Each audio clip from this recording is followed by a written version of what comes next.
बिस्मिल्लाहिर्रहमानिर्रहीम वल्आदियाति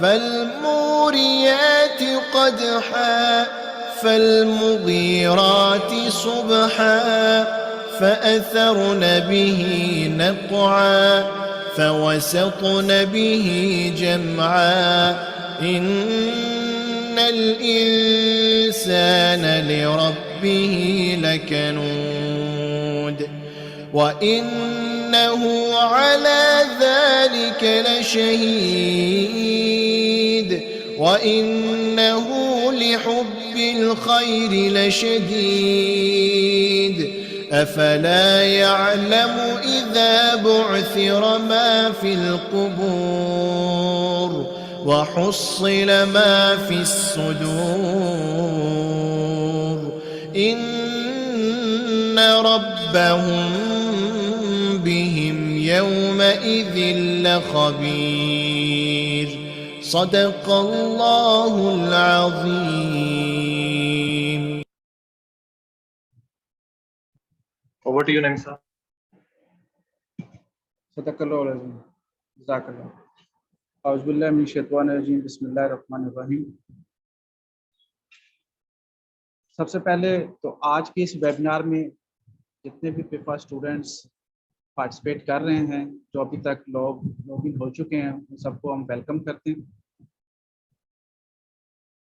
सेकेंडली, ये जो एग्ज़ाम टेक्निक का सेमिनार पिफा ने अरेंज किया है, इसका बेसिकली मकसद ये था कि जो समर 2023 एग्ज़ाम जो कि इंशाल्लाह मंडे से स्टार्ट हो रहा है, उसमें अपीयर हो रहे हैं स्टूडेंट, उनके लिए कुछ गाइडलाइन फराहम की जाए और इस प्रोफेशनल एग्ज़ाम को किस तरीके से उन्होंने अटैम्प्ट करना है उसके बारे में उनको कुछ इंफॉर्मेशन गाइडलाइन दी जाए, पिफा की पॉलिसीज़ बताई जाएँ और एक प्रोफेशनल तरीका बताया जाए जिससे वो इस एग्ज़ाम को अटैम्प्ट करके क्वालिफाइड हो सके। हम डे 1 से जो स्टूडेंट्स हैं पिफा में जो रजिस्टर्ड होते हैं, उनको ये बताया जाता है कि ये एक प्रोफेशनल क्वालिफिकेशन है। आपने जब हम कोचिंग स्टार्ट करते हैं तब भी आपको इन सारी चीज़ों की अहमियत बताई जाती है कि आप एकेडमिक क्वालिफिकेशन को छोड़ के प्रोफेशनल क्वालिफिकेशन को ज्वाइन कर रहे हैं, तो इसकी कुछ रिक्वायरमेंट्स हैं, कुछ इसके लवाजमात हैं, आपको कुछ स्पेशल प्लानिंग करनी पड़ती है, तब जाके आप इसमें सक्सेसफुल हो सकते हैं और ऑन टाइम सक्सेसफुल हो सकते हैं। इसी तरीके से जब इसकी कोचिंग और इसकी ट्रेनिंग वगैरह से हट के जब हम एग्ज़ाम की बात करते हैं, तो सेम यही दोबारा हम अपनी बात को रिपीट करते हैं कि इसका एग्ज़ाम भी आपने प्रोफेशनल वे में अटेम्प्ट करना है। इस आज के इस सेशन का कराने का मकसद ही यही है और ये उन लोगों के लिए है जो कि समर 2023 में अपीयर हो रहे हैं, यानी कि मंडे से जो एग्ज़ाम पेपर करवा रहा है पूरे पाकिस्तान में, वो जो स्टूडेंट इसमें अपीयर हो रहे हैं उनके लिए ये सेशन जो है ऑर्गेनाइज किया गया है। इसमें हमारे जो रिसोर्स पर्सन हैं जो कि माशाल्लाह बहुत एक्सपीरियंस हैं, उनका भी मैं शॉर्ट इंट्रोडक्शन आपको दूंगा। वो आपको प्रेजेंटेशन देंगे और कोशिश करेंगे कि आपको एक प्रोफेशनल एग्ज़ाम को अटेम्प्ट करने का तरीका, उसके जितने भी लवाजमात हैं, उसके पहले आपको क्या क्या चीज़ें करनी चाहिए, पेपर किस तरीके से अटेम्प्ट करना चाहिए, उन 3 घंटों को किस तरीके से मैनेज करना है, उसके बाद के मामला, ये सारे अपनी प्रेजेंटेशन में इंशाल्लाह बताएंगे। एंड अगर आपके कोई माइंड में कोई क्वेश्चन आता है तो आप उसको नोट डाउन कर लें और जो हमारे चीफ ऑर्गेनाइजर हैं इस उसको कंडक्ट कर रहे हैं अली ओस्जा, वो आपको इंशाल्लाह अलाउ कर देंगे, तो आप उस क्वेश्चन आंसर सेशन में भी पार्टिसिपेट कर सकते हैं। तो हम अपने रिसोर्स पर्सन की तरफ आते हैं। अब्दुल सलाम साहब फेलो चार्टर्ड अकाउंटेंट हैं, पिफा के फेलो मेंबर हैं। क्योंकि अभी हम ये जो सेशन करवा रहे हैं इसमें सारे स्टूडेंट हैं, तो मैं थोड़ा सा चीज़ों को साथ साथ एक्सप्लेन भी करता जाऊंगा, क्योंकि हमने अपने फ्लायर में लिखा था FCA और FPFA, तो बहुत सारे स्टूडेंट शायद इस चीज़ को ना अंडरस्टैंड कर सकें, तो मैं थोड़ा सा उसको भी एक्सप्लेन कर दूं कि जब कोई भी स्टूडेंट कह लें या कोई भी उम्मीदवार CA कंप्लीट कर लेता है तो वो चार्टर्ड अकाउंटेंट कहलाता है, वो अपने नाम के साथ ACA लिखता है, और जब वो सीनियर चार्टर्ड अकाउंटेंट हो जाता है यानी कि उसको 10 साल हो जाते हैं तो वो अपने नाम के साथ FCA लिखता है, यानी कि फेलो चार्टर्ड अकाउंटेंट। सेम इसी तरीके से जो कोई पिफा क्वालिफाई कर जाता है तो पिफा का मेंबर बन जाता है और अपने नाम के साथ लिखता है APFA associate public finance accountant, और जब वो सीनियर मेंबर बन जाता है तो अपने नाम के साथ फेलो पब्लिक फाइनेंस अकाउंटेंट लिखता है, FPFA लिखता है। तो अब्दुल सलाम साहब सीनियर चार्टर्ड अकाउंटेंट हैं, आईकैप से के मेंबर हैं और सीनियर मेंबर हैं पिफा के, और अपनी फर्म पार्टनर हैं, Sheikh and Chaudhry chartered accountant के पार्टनर हैं। पिफा फैसलाबाद की जो ब्रांच कमेटी है उसके कन्वीनियर हैं, और आई कैप की सीपीटी कमेटी के भी मेंबर हैं। और सबसे बड़ी बात, ये बड़े एक्सपीरियंस और सीजनल टीचर हैं। पिफा की बहुत सारे स्टूडेंट जो अभी इस वेबिनार को भी अटेंड कर रहे होंगे, वो भी अब्दुल सलाम साहब की शख्सियत से यकीनन आशना होंगे, क्योंकि ये हमारे रेगुलर टीचर हैं और बड़े एक्सपीरियंस टीचर हैं। और ऑनलाइन क्लासेस हों या फिजिकल क्लासेस हों, हर तरह के इनकी क्लासेस के ऊपर अल्हम्दुलिल्लाह इनका अबूर है। और आज का सेशन इन्हीं की जिम्मेदारी बनाई गई है। पिफा ने इन्हीं से रिक्वेस्ट की कि आप इस सेशन को कंडक्ट करें। और अब्दुल सलाम साहब ये कैरियर काउंसलिंग के सेमिनार, एग्जाम टेक्निक के सेमिनार फिजिकली भी पहले भी करवा चुके हैं, और आज अल्हम्दुलिल्लाह ये दोबारा भी इसको करवाने जा रहे हैं।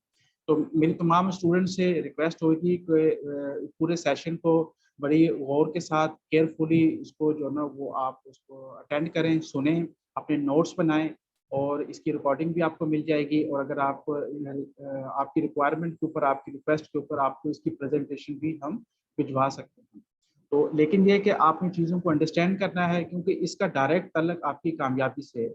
जो 2-3 दिन के बाद आपका जो एग्ज़ाम स्टार्ट हो रहा है उसका इससे ताल्लुक है। इसलिए आपने इसको बिल्कुल भी इजीली लेना है, सब बातों को बड़े गौर के साथ और अच्छे टाइम के साथ इसको पूरा कंप्लीट इसको आपने अंडरस्टैंड करना है। तो अब्दुल सलाम, हम आपका टाइम ज़्यादा वेस्ट नहीं करेंगे, अब्दुल सलाम साहब से रिक्वेस्ट करेंगे कि वो अपनी प्रेजेंटेशन स्टार्ट करें और इस सेशन को स्टार्ट करें। अब्दुल सलाम साहब। बहुत शुक्रिया। बिस्मिल्लाहिर्रहमानिर्रहीम। अस्सलाम वालेकुम। मैं शुक्रगुज़ार हूँ नईम साहब का, वफाकी मैनेजमेंट का, कि उन्होंने मुझे एक मौका मज़ीद दिया स्टूडेंट्स के साथ इंटरेक्ट करने का। और जो मेरा एक पैशन है स्टूडेंट्स के साथ इंटरेक्शन और स्टूडेंट्स और टीचिंग, तो मैं इनका शुक्रगुज़ार हूँ कि इन्होंने ये मुझे एक अपॉर्चुनिटी दी है। और इसके साथ साथ मेरे ज़िम्मे एक जिम्मेदारी भी है कि मैं आज के इस पूरे सेशन के अंदर स्टूडेंट्स को बेस्ट वे में गाइड कर सकूं। तो सारी बातें जो शुरू वाली हैं वो तो कर ली हैं नईम साहब ने। तो मैं अपने जो मरकज़ी जो पॉइंट है उस जानिब आता हूँ कि जो एग्जामिनेशन टेक्निक्स हैं। एक पावर पॉइंट की प्रेजेंटेशन है जो कि मेरे इस टाइम स्क्रीन शेयरिंग में है, और आप लोग उसको कंफर्म कर सकते हैं कि आप उसको, आपकी भी स्क्रीन पे बाकायदा शो हो रही होगी, मैं उम्मीद करता हूँ। एग्जाम टेक्निक्स, इसके ऊपर हमने मल्टीपल सेशंस किए हैं, और ये क्रेडिट भी पिफा को जाता है। बाकी जो स्ट्रीम्स हैं जैसे कि आई कैप है, ICMA है, वहाँ पे मैंने नहीं देखा, क्योंकि मैं खुद भी आई कैप का स्टूडेंट रहा हूँ और अब मेंबर भी हूँ, कि वहाँ पे इस तरीके की चीज़ नहीं करवाई जाती। तो ये पिफा का एक एडवांटेज है जो कि पिफा के जो स्टूडेंट्स हैं उनको ये लेना चाहिए। मैं पहला जो हमारा जो फॉर्मेट है वो ये है कि पहले सेशन में मैं एक प्रेजेंटेशन डिलीवर करूंगा, आपको टेक्निक्स बताऊंगा एग्जाम्स के हवाले से। हो सकता है कि इसमें से कोई एक ऐसा पॉइंट किसी भी स्टूडेंट के लिए फायदामंद साबित हो जाए और उसने उसके ऊपर अभी तक ना सोचा हो, और एग्जाम से पहले वो उसके ऊपर अमल दरामद कर ले और वो पास हो जाए। तो हमारी पिफा की मैनेजमेंट की पूरी कोशिश यही है, हम ये पूरा जोर लगा के चाहते हैं कि आप लोग ज्यादा से ज्यादा पास हो। बीइंग टीचर भी और बीइंग पिफा की जो मैनेजमेंट है उनका भी मैसेज यही है थ्रू दिस वेबिनार, कि आप लोगों को के ऊपर एफर्ट की जाए और आप लोग पास हों। तो ये मैं पिफा की मैनेजमेंट को ये सराहता हूँ इस काम के ऊपर कि उन्होंने स्टूडेंट्स को किसी भी एरिया में अनअटेंडेड नहीं छोड़ा, एग्जाम्स के हवाले से भी उनको टिप्स जो है वो दे रहे हैं। तो हम एग्जाम की जो टेक्निक्स हैं उसमें डिस्कस करेंगे, बिफोर एग्जाम्स भी, ड्यूरिंग एग्जामिनेशन हॉल क्या क्या टेक्निक्स आजमा सकते हैं आप, वो सारी चीजें जो आजकल में आपके करने वाले काम हैं, हम उन चीजों को डिस्कस करने जा रहे हैं। ये चीज याद रखें कि किसी भी चीज के अंदर यानी पास होने के लिए भी आपको इन्वेस्ट करना पड़ेगा, आपको मेहनत करनी पड़ेगी। ये आज की जो एग्जामिनेशन टेक्निक को आप अटेंड कर रहे हैं, this is also your investment. Exam से पहले आपको किन चीजों के ऊपर अमल दरामद करना है, उन चीजों को फॉलो करना है। वो कौन सी टिप्स हैं जो कि आपको फॉलो करनी।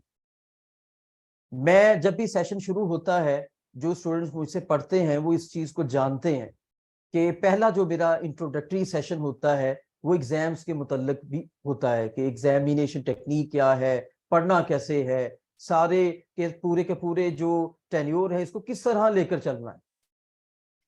तो ये चीजें जो अभी बता रहा हूं ये क्लास के शुरू में भी बताई जाती है, क्योंकि कुछ चीजें ऐसी हैं जो आज अभी इंप्लीमेंट करने से आपको फायदा है और कुछ चीजें हैं जो कि हर करिकुलम, हर सिलेबस और हर पेपर के शुरू में आपको फायदा है। तो मेरी रिक्वेस्ट होगी उन स्टूडेंट से जिन्होंने अभी तक इसको नहीं किया, वो हर पेपर के जैसे ही आप लोग क्लास अटेंड करते हैं, कोई नया पेपर की तैयारी शुरू करते हैं तो इसको आजमा लिया करें। तो उसमें एक चीज जो इंपॉर्टेंट है वो ये है कि आप अपनी स्टडी इसको ऑर्गेनाइज तरीके से लेकर चलें, नोट्स बनाएं, जिन टीचर्स ने आपके साथ नोट्स शेयर किए हुए हैं उन नोट्स को फॉलो करें और अपनी रिवीजन करें। आपको इनफ टाइम होना चाहिए आपके पास स्टडी का, और लास्ट मिनट में आपने उसको नहीं छोड़ना। ये जाहिर बात है, ये आपको एग्जाम से पहले करने वाले काम है। आप अपनी जो तैयारी है उसके अंदर ज्यादा से ज्यादा नए टूल्स, टेक्निक्स यूज कर सकते हैं। अगर आप मैथमेटिकल और जैसे अकाउंटिंग, फाइनेंशियल रिपोर्टिंग के सब्जेक्ट्स और स्टैटिस्टिक्स इस तरह के सब्जेक्ट्स को कर रहे हैं तो आप फ्लो चार्ट्स, डायग्राम्स इनकी हेल्प ले सकते हैं। आजकल तो क्लासेस भी ऑनलाइन हो रही हैं, तो आप एक्सेल, वर्ड के अंदर डायग्राम्स, फ्लो चार्ट्स, इन सारी चीजों को इस्तेमाल कर सकते हैं जो कि डिजिटल मीन्स हैं। पास्ट पेपर्स बहुत इंपॉर्टेंट चीज है, बड़ी दफा स्ट्रेस दिया है ड्यूरिंग क्लास, और मैं प्रैक्टिस भी उसी के ऊपर करवाता हूं। जो टैक्सेशन के स्टूडेंट्स मुझे सुन रहे हैं वो इस चीज को एंडोर्स करेंगे कि हमने पास पेपर्स को कभी नहीं छोड़ा, पास पेपर्स को बुनियादी अहमियत दी है और पास पेपर्स के ऊपर जो है वो काम किया है, और पास पेपर्स को मैंने खुद भी सॉल्व करके आप लोगों के साथ शेयर किया है। दूसरे जो स्टूडेंट्स हैं फाइनेंशियल अकाउंटिंग, फाइनेंशियल रिपोर्टिंग, या जो भी मुझे सुन रहे हैं, अभी तक अगर आप लोगों ने पास पेपर्स के ऊपर काम नहीं किया तो मैं आप लोगों को एक बड़ी गोल्डन टिप दूंगा कि प्रोफेशनल एग्जाम्स में, प्रैक्टिकल एग्जाम्स में पास पेपर बहुत जरूरी है। एक एग्जांपल कोट करूंगा फिर आगे बढ़ते हैं। मैंने कुछ दिन पहले जब हमारे आखिरी सेशन चल रहे थे तो टैक्सेशन में पास पेपर करवाए, तो एक स्टूडेंट ने पॉइंट आउट किया कि सर ये आप जो क्वेश्चन करवा रहे हैं ये क्वेश्चन तो एक और अटेम्प्ट में भी आया हुआ है। तो मैंने वो देखा तो बिल्कुल हम हैरान रह गए कि ये तो बिल्कुल बिल्कुल सिर्फ फिगर्स चेंज है या उसके टाइटल्स चेंज है। तो पास्ट पेपर को करने से ये फायदा होता है कि क्वेश्चंस रिपीट हो रहे होते हैं, बाजू का स्लाइटली रेपिटेशन हो रही, स्लाइटली चेंजेस के साथ रिपीट हो रहे होते हैं। तो ये एक बहुत बड़ा एडवांटेज है। मॉक एग्जाम पास पेपर को करने से ही आप कर सकते हैं। तो पास्ट जो पेपर है उसको बुनियादी अहमियत दें अगर अभी तक नहीं दी हुई। रेगुलर ब्रेक्स जरूरी है। जब आप पढ़ रहे हैं 3 या 4 पेपर इकट्ठे एक ही मरतबा आप दे रहे हैं, अटेम्प्ट कर रहे हैं, तो फिर तो आपकी ब्रेक बनती है। तो डेली जो रूटीन है वो इस तरह की बनाएंगे जिसमें आपको ब्रेक भी मिले और हेल्थ का भी ख्याल रखें। ये बड़ा मशहूर एक मकूला है कि if you fail to plan you are planning to fail. ये सारी चीजें जो आज हम डिस्कस कर रहे हैं ये प्लानिंग के जिम्मे में जाती हैं कि हम प्लान, स्टूडेंट, हम चाहते हैं कि स्टूडेंट पूरी तैयारी के साथ, प्लानिंग के साथ अपीयर हो, वो विदाउट प्लानिंग ना जाए। अगर आप विदाउट प्लानिंग जा रहे हैं तो खुदा ना खास्ता फेलियर का सामना करना पड़ सकता है। एग्जाम अलर्ट पिफा में व्हाट्सएप ग्रुप में, वहां पे आपको एग्जाम अलर्ट्स जो हैं वो वक्तन फवक्तन आते रहते हैं, तो उनको फॉलो करना बहुत जरूरी है। Exactly day before the exam क्या टिप्स, क्या टेक्निक्स आप अप्लाई कर सकते हैं। Revise whole syllabus. Professional exams में स्टूडेंट आमतौर पे पूछते हैं कि क्या हम सिलेक्शन कर सकते हैं, क्या हम सिलेक्टिव स्टडी कर सकते हैं। तो उसका जवाब है नो, आप सिलेक्टिव स्टडी नहीं कर सकते। इसका एक और सॉल्यूशन है जो डिस्कवर हुआ है, जो बड़ी दफा डिस्कस किया गया है। सिलेक्टिव स्टडी को छोड़ें, स्मार्ट स्टडी को इंट्रोड्यूस करवाएं। अपनी तैयारी के अंदर, अपने एग्जामिनेशन अप्रोच के अंदर यू मस्ट बी स्मार्टर। आपको स्मार्ट होना चाहिए और स्मार्ट स्टडी की जो टेक्निक्स है उसको अप्लाई करना चाहिए। अब मैं उसकी एक एग्जांपल कोट करता हूं। पेपर का एनालिसिस कीजिए। पिछले 5 सालों के जो पेपर हैं, इसका मतलब 10 अटेम्प्ट्स बनती हैं, क्योंकि हर साल में 2 अटेम्प्ट्स हैं, 2 मरतबा पेपर लिए जाते हैं। उसका एनालिसिस कीजिए, देखिए कि एग्जामिनेशन ट्रेंड्स क्या है, उन ट्रेंड्स के ऊपर फोकस कीजिए। ये देखें कि विंटर और समर में किन टॉपिक्स के दरमियान सिलेक्शन हो सकती है, आप भी उस सिलेक्शन को अडॉप्ट कर सकते हैं। पेपर उसके अंदर देखें कि कितना परसेंट है, मिसाल के तौर पर मैं टैक्सेशन की बात कर रहा हूं, कितने परसेंट है जो कि थियोरेटिकल है और कितने परसेंट है जो कि प्रैक्टिकल है। अपनी स्टडी को अकॉर्डिंगली अडॉप्ट कीजिए, ये बहुत जरूरी। ये स्मार्ट टेक्निक्स हैं। इसके अलावा बुक, जिस बुक को भी आपने बेस बुक बनाया है, उस बुक को पिफा के सिलेबस के साथ मैच कीजिए। इंट्रोडक्टरी सेशन के ऊपर इसके ऊपर डिटेल में डिस्कशन की गई है कि सिलेबस को कैसे इस्तेमाल करना है, ये बहुत जरूरी है। पिफा का अपना कोई मुकम्मल बुक्स का एक सेट नहीं है, तो हमें जितने भी बुक्स आई कैप की या कोई भी दूसरे सोर्सेस से दी जाती हैं, उनके अंदर ये एलिमेंट्स सामने रखना कि इसमें से कुछ ऐसी चीजें भी हो सकती हैं जो हमारे सिलेबस के साथ रिलेट ही नहीं करती। मैं कहीं उसकी तैयारी करके तो नहीं जा रहा पेपर के अंदर, सारा जाया, सारी मेहनत जाया। हार्ड वर्किंग जरूर है, स्मार्ट वर्किंग नहीं है। तो my dear students, you have to adopt the smart technique.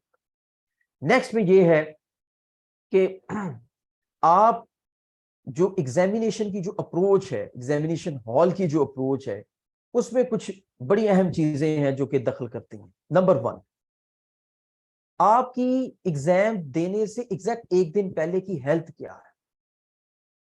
आप घबराहट का शिकार हैं, एंजाइटी का शिकार हैं, तो उसको दूर कीजिए। एक टिप यहां पे बताता चलूं, मैंने अक्सर देखा है कि स्टूडेंट एग्जामिनेशन हॉल में पहुंच चुके हैं, स्टूडेंट बाहर बैठे हैं एग्जाम हॉल से, आपस में बातचीत कर रहे हैं और किताबें खुली हुई और पढ़ रहे हैं और पेपर याद करने की कोशिश कर रहे हैं। There is no use of it, इसका कोई फायदा नहीं है। आपने जो करना था वो तो आप कर चुके, जो तैयारी करनी थी वो तो कर चुके।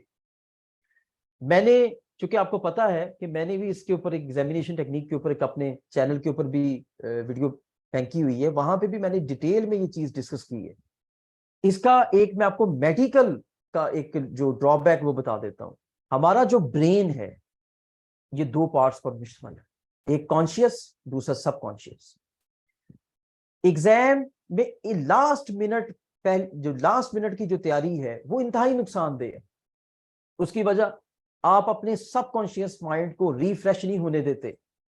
कंप्यूटर के अंदर एक बटन होता है ना रीस्टार्ट का, वो रीस्टार्ट का बटन आप कब दबाते हैं, जब आपने उसको रिफ्रेश करना हो। भाई एग्जाम से पहले अपने ब्रेन को रिफ्रेश करें और आखिरी मिनट की तैयारी को छोड़ दें, क्योंकि जो पैचेस में पड़ी होती है ना मेमोरी, वो इकट्ठी नहीं हो पाती। मेरी जो मशवरा है आपको, जो मेरी जो एग्जामिनेशन टेक्निक है वो ये है कि एटलीस्ट 2 और 3 आवर्स अर्लियर अपने आप को रिलैक्स करें और आप गपशप जरूर करें, लेकिन पेपर के बारे में एंजाइटी फील अगर हो रही हो तो ये इस टाइम की जो स्टडी वो आपको कोई फायदा नहीं देगी, बल्कि उलट हो सकता है। स्लीप, नींद बहुत जरूरी है। अगर आपकी नींद में हर्ज है, आपकी नींद पूरी नहीं हो रही, तो समझ लें कि एग्जाम के अंदर आप बेटर परफॉर्म नहीं कर सकते। तो आपकी जो भी आपकी नींद का मामूल है वो लें। बल्कि मैं तो ये कहूंगा कि जिस दिन आपका एग्जाम है उस रात 1 घंटा या 2 घंटे ज्यादा भी सो लें तो हर्ज नहीं है, बेहतर है। क्योंकि आप जितनी आपकी नींद पूरी हुई होगी, आपका ब्रेन उतना अच्छा काम करेगा। आगे चल के मैं आपको एग्जामिनेशन डे और एग्जामिनेशन हॉल की टेक्निक के अंदर एक चीज डिस्कस करूंगा, तो उस तरफ आता हूँ। नेक्स्ट हमारी ये जो स्लाइड है करंट, इसमें हम एग्जाम डे एग्जामिनेशन हॉल को डिस्कस करें। ये सबसे पहली बात तो ये है कि ज़ाहिर बात है मॉर्निंग है या इवनिंग है तो आपको फ्रेश होकर जाना चाहिए, ये बहुत जरूरी है। आपकी पर्सनैलिटी, जो भी आपने अच्छा लिबास पहना हो, अच्छे तरीके से आप तैयार श्यार हुए हो, ये वाली चीजें अपनी जगह पे एक हैं। अब इससे ऑनवर्ड एक बड़ी important examination technique, very important, इसको मार्क कर लें, नोट कर लें, अपने पास कहीं इसको सेव करके रख लें, जो भी एक्सेल पे नोट कर रहे हैं या जो अपने पास वैसे नोटबुक पे नोट कर रहे हैं, वेरी इंपॉर्टेंट है जनाब। एग्जामिनेशन हॉल में सबसे इंपॉर्टेंट जो टिप है वो ये है कि आपकी जो नर्व्स हैं वो आपके कंट्रोल में हो। If you feel that your nerves are out of your control, you may face failure. आपको फेलियर का सामना करना पड़ सकता है अगर आपकी नर्व्स आपके कंट्रोल में नहीं है। अब अगली टेक्निक सुन लें कि नर्व्स कैसे कंट्रोल में आएंगी। नर्व्स सिर्फ उस दिन कुछ करके कंट्रोल में नहीं आनी। जाहिर बात है कि अगर आपने अच्छी तैयारी की है, जैसे मैंने अभी कहा, अच्छी डाइट है, अच्छी हेल्थ है, अच्छी नींद पूरी की है, तो you are in your control, आपकी नर्व्स आपके कंट्रोल में है। लेकिन एग्जामिनेशन हॉल की एक टेक्निक सुन लें। जिस टाइम प्रोफेशनल एग्जाम पेपर सामने आता है ना, उस टाइम सबसे ज्यादा एंजाइटी होती है। Financial reporting, financial accounting, taxation और इसके अलावा मैनेजमेंट अकाउंटिंग, जिसके अंदर प्रैक्टिकल बहुत ज्यादा लिखना होता है और उसके अंदर क्वेश्चंस कंप्यूट करने होते हैं और लेंथी क्वेश्चंस होते हैं। उसके लिए खास तौर पे बड़े ध्यान से ये बात सुन लें कि when you see the exam paper, आपको ज़ाहिर बात है 15 मिनट का रीडिंग टाइम भी मिलता है। आपने सबसे पहले एक ठंडी सांस भर ली और पेपर को देखना है। इस मकसद के लिए नहीं कि मैंने बस उसको फौरन हल करना शुरू कर देना है, बल्कि इस मकसद के लिए कि पेपर में क्या आया है। क्या क्या कहा मैंने, पेपर में क्या आया है, ये बहुत जरूरी है। जब आप ये देखते हैं कि पेपर के अंदर मेरी तैयारी किए हुए टॉपिक आ चुके हैं, तो आपका कॉन्फिडेंस लेवल बढ़ेगा, आप कॉन्फिडेंट फील करेंगे कि वो टॉपिक्स पूछे गए हैं। और अगर ऐसे क्वेश्चंस आ चुके हैं जो कि आपकी तैयारी जिसमें वीक है या जिसमें आपने तैयारी नहीं की, तो अब आपने अपने ब्रेन को एक मैसेज भेजना है कि मैंने इसके लिए प्रिपेयर हूं। तो ये इंपॉर्टेंट टिप कि आपने जो 15 मिनट का रीडिंग टाइम है उसको किस तरीके से यूटिलाइज करना है। आपने सबसे पहले ये देखना है कि आप एग्जाम में कौन से वाले क्वेश्चंस किस तरतीब से उसको आपने करना है। मैं नेक्स्ट स्लाइड के अंदर आपको ये 15 मिनट्स का जो रीडिंग टाइम है इसके बारे में पर्टिकुलर कुछ बताना चाहता हूं। आपने सबसे पहले ये देखना है कि मेरा क्वेश्चन का ऑर्डर क्या है, मैंने किस तरतीब से क्वेश्चन को सॉल्व करना है। 15 मिनट का reading time I cap, ICM में, ACCA, इन प्रोफेशनल एग्जाम्स में इंट्रोड्यूस करवाया गया है, पिफा में भी है। ये क्यों है? ये इसलिए है कि आप अपनी स्ट्रेटेजी बना सकें, आप क्वेश्चन से फेमिलियर हो सकें, ना कि इसलिए कि आप इसमें आप हल करना शुरू करें या आप उसमें, कई लोग मैंने देखे हैं कि जो कैलकुलेटर पकड़ लेते हैं और देखना शुरू कर देते हैं कि इसका ये जवाब होगा, इसका ये जवाब होगा। नो, ये काम नहीं करना। इसमें क्या करना है सुने, इसके अंदर सबसे पहले ये देखें कि मैंने किस तरतीब से पेपर को सॉल्व करना, कौन से क्वेश्चंस पूछे गए, कौन सा पहले अटेम्प्ट करना। अब इसके बारे में भी सुन लें। आपने बड़े क्वेश्चंस, जिसको long questions, lengthy questions, complex questions कहा जाता है, और आमतौर पे जो कॉम्प्लेक्स क्वेश्चन होते हैं वो लॉन्ग होते हैं और जो लॉन्ग होते हैं वो कॉम्प्लेक्स होते हैं। ये इंटरचेंजेबल है। कॉम्प्लेक्स क्वेश्चंस को आपने फौरन नहीं अटेम्प्ट करना। एटलीस्ट आपके एक या दो ऐसे पेपर, ऐसे क्वेश्चंस अटेम्प्ट होने चाहिए जो कि स्मॉल है और जिससे आपका कॉन्फिडेंस बिल्डअप। उसके बाद आपने जो है वो उन क्वेश्चंस की तरफ जाना। आपकी स्क्रीन पे जो इस टाइम स्लाइड है उसके अंदर जो $1,000,000 या गोल्डन टिप जो भी आप देख सकते हैं, अपनी पूरी की पूरी जो आई कैप और चार्टर्ड अकाउंटेंसी की मैं अगर एक्सपीरियंस को इकट्ठा करूं तो पॉइंट नंबर 3 के अंदर मैं जाके आपको एग्जाम्स के हवाले से एक शानदार टिप देना चाहता हूं। बड़ी दफा ये देखा गया है कि स्टूडेंट सॉल्व कर रहा है क्वेश्चन, उसको पता ही नहीं है क्वेश्चन में पूछा क्या गया। अगर क्वेश्चन में ये लिखा है कि लिस्ट डाउन, वो डिटेल लिख रहा है। क्वेश्चन में लिखा गया है डिटेल, वो लिस्ट लिख रहा है। क्वेश्चन में लिखा गया है एडवाइस, तो वो एडवाइस नहीं कर रहा, कुछ और ही कर रहा है। भाई क्वेश्चन को देखें कि क्वेश्चन के अंदर क्या चीज पूछी गई है। ऑडिट के अंदर नंबर ऑफ फेलियर सबसे ज्यादा, या थ्योरी के क्वेश्चन में सबसे ज्यादा फेलियर्स क्यों हैं? इसीलिए हैं कि आपने कॉम्प्रीहेंड गलत कर लिया, जो आपने समझा है वो गलत है। अब आपके ब्रेन में जो इनपुट गई है उसके मुताबिक ही आप आउटपुट निकालेंगे। इनपुट चली गई, गलत क्वेश्चन को समझ लिया, लिस्ट डाउन करनी थी चीजें, डिटेल लिखनी शुरू कर दी। तो भाई बड़ा इंपॉर्टेंट है कि क्वेश्चन को रीड करना और उसमें से ये डिराइव करना कि पूछा क्या गया है। ये वर्ड्स नोट कर लें, मैंने पहले ही कह चुका हूं कि ये बहुत अहम ये वर्ड्स हैं। दूसरी जो चीज है वो ये है कि फॉर्मेट, अगर रिपोर्ट है तो रिपोर्ट फॉर्मेट, जो कि हमारे बिजनेस कम्युनिकेशन के स्टूडेंट्स हैं उनके लिए, कि अगर रिपोर्ट पूछी गई है तो रिपोर्ट, लेटर ड्राफ्ट करने के लिए कहा गया है तो लेटर स्टाइल में आंसर करना है, समरी का पूछा गया है तो समरी स्टाइल में आंसर करना है। क्वेश्चन अटेम्प्ट कर रहे हैं जी, अब आप उस वक्त आपको किन चीजों का ख्याल करना? Number 1, new page for new answer. अब कई दफा तो स्टूडेंट सिर्फ इस वजह से ही फेल हो जाते हैं कि उन्होंने एक ही पेज पे 2-2, 3-3 क्वेश्चन सॉल्व करने की कोशिश की, फेल हो जाते हैं, क्योंकि प्रेजेंटेशन डज मैटर। आपने एग्जाम के पैसे भरे हैं, आपको स्क्रिप्ट्स मिले हैं, पिफा ने आपको दिए, अब आप क्यों उस पर कंजूसी कर रहे हैं? आप हर क्वेश्चन का आंसर नए पेज से शुरू करें। ये मैंडेटरी रिक्वायरमेंट है, और इंस्ट्रक्शंस जो लिखी होती हैं स्क्रिप्ट्स के ऊपर, ये वहां पे भी मेंशन होता है। अच्छा, ये भी बताता चलूं कि इंस्ट्रक्शंस को समझना बड़ा जरूरी है।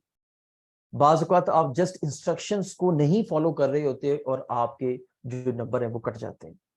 तो जो इंस्ट्रक्शंस का पेज है उसको भी केयरफुली रीड कर लें। एक पेपर में पढ़ ले, बाकियों में तो वही रिपीट होने हैं। अच्छा, जो ब्लैंक शीट्स हैं खाली, उसको क्रॉस कर एंड पे, इस पे मैंने कुछ भी नहीं लिखा, ये अनयूज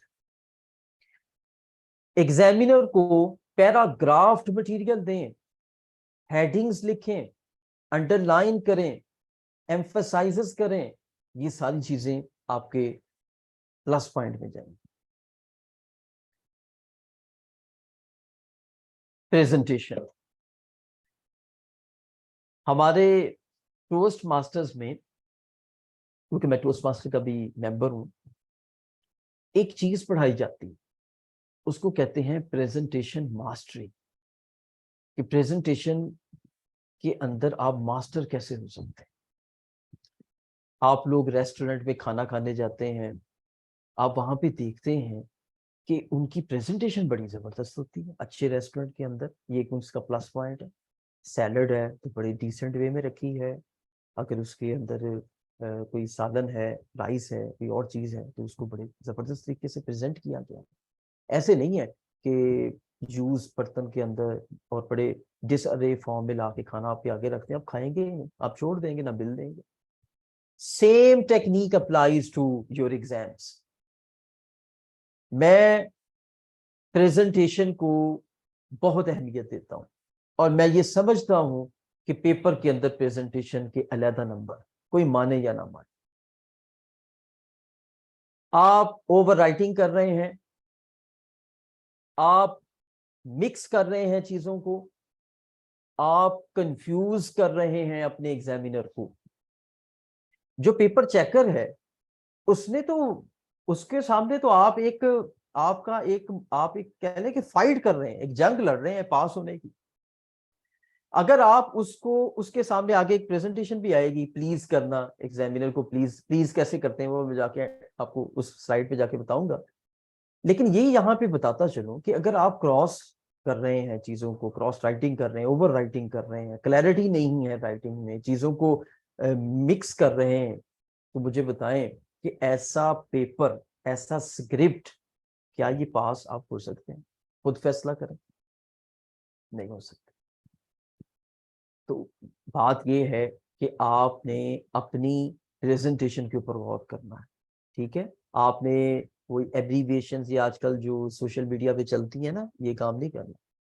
आपने अब आपका जो स्क्रिप्ट है इंतहाई लॉजिकल होना चाहिए, उसकी स्कीम होनी चाहिए, स्कीम के साथ लिखें। जब आप स्कीम के साथ लिखेंगे आपको मजा आएगा पेपर लिखने का, आपको आएगा कि मैं एक तरतीब से चल रहा हूँ, हर क्वेश्चन को एक तरतीब से शुरू कर। तो साथ साथ अपने क्वेश्चंस नोट करते जाएं, तो एंड के ऊपर प्रेजेंटेशन में मैं आपके क्वेश्चंस जरूर लूंगा, और क्वेश्चन आप कोई भी कर सकते हैं अपने एग्जाम के हवाले से। ये जो स्लाइड अब आपके सामने है ना, इससे पहले मैं आपको एक मिसाल देना चाहता हूँ। क्रिकेट पाकिस्तान का एक मकबूल खेल है, तो मैं क्रिकेट से एक एग्जांपल दूंगा।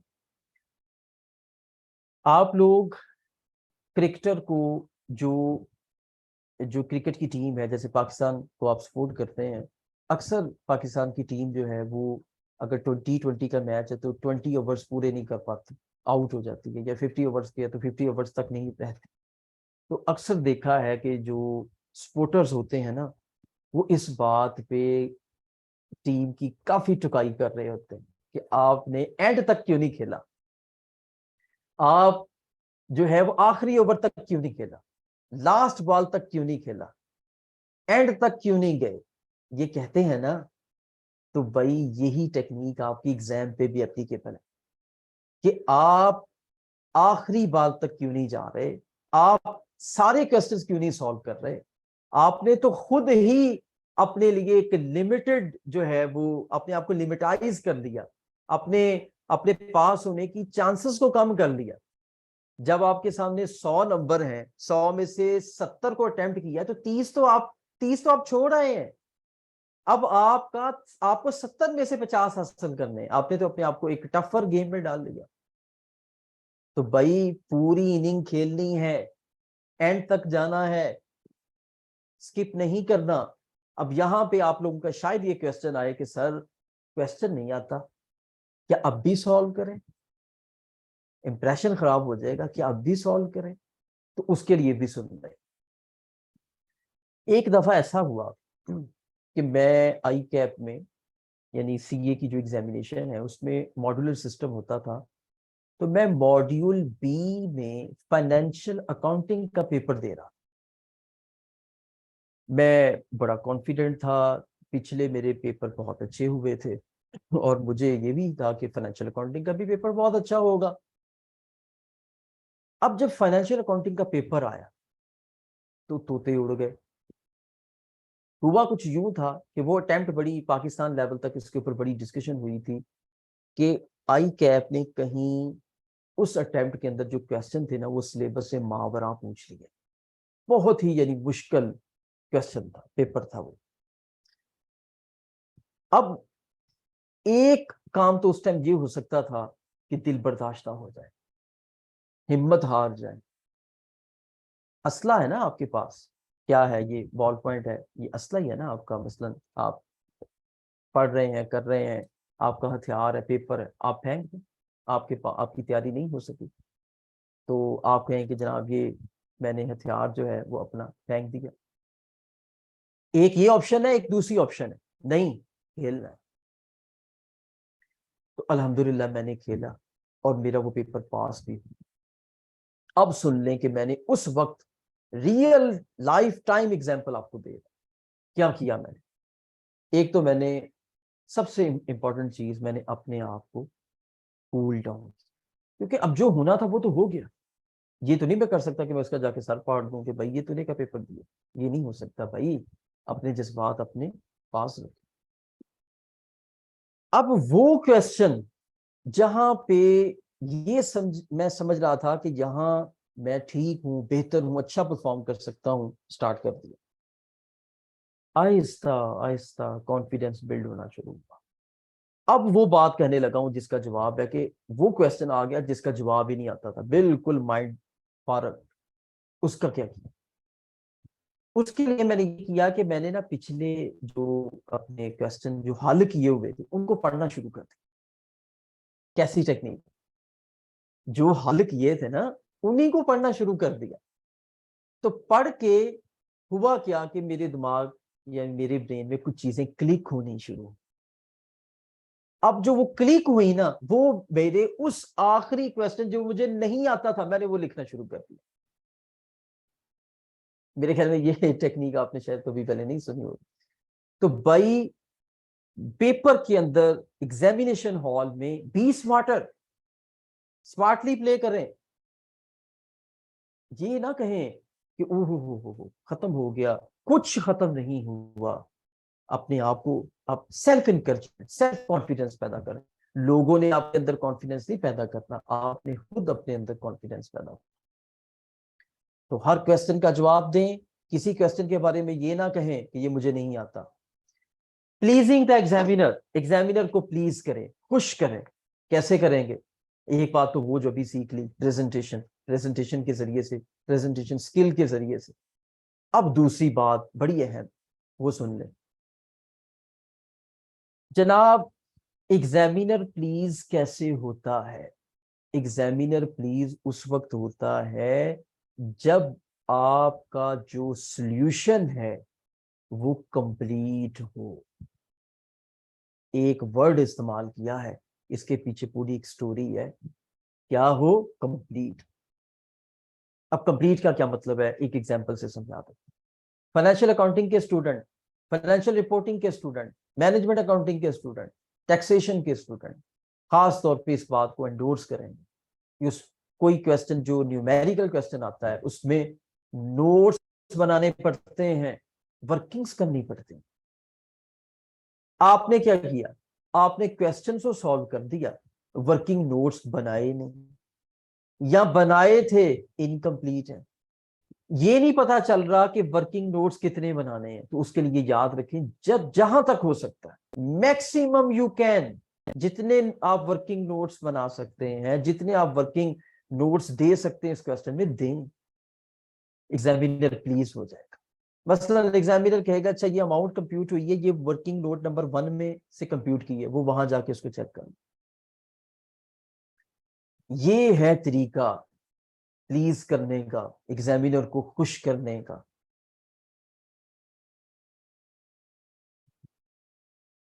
एक टेक्निक है, ये मॉक एग्जाम में काम आएगी। आप अब मॉक एग्जाम दें आज कल में, जिनके पेपर मंडे को है वो आज और कल में एग्जाम दें, मॉक एग्जाम दें, अपने आप को दें, खुद चेक करें, किसी पीयर दूसरे फ्रेंड को भेज दें, सीनियर को भेज दें।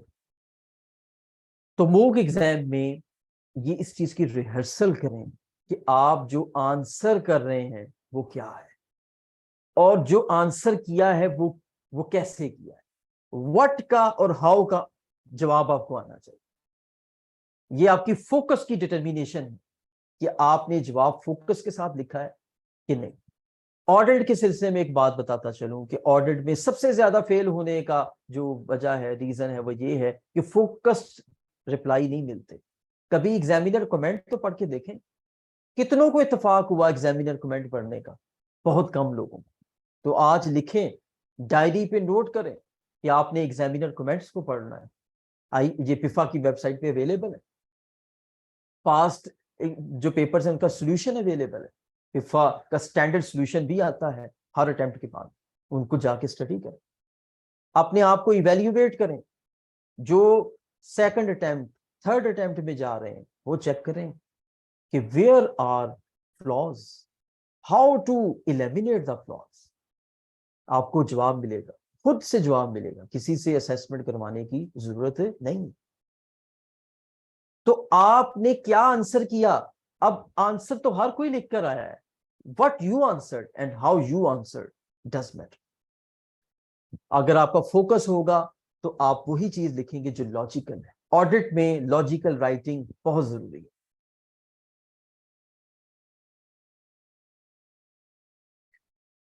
ये कुछ ऐसी टिप्स हैं जो कि आपके स्क्रिप्ट राइटिंग के मतलब कि आप जो लिख रहे हैं वो बॉल पेन कौन सी यूज कर रहे हैं, आपकी इंक कौन सी है, आप लिख कितना, फॉन्ट साइज कितना है आपका, ब्रीक ब्रीक बिल्कुल ब्रीक।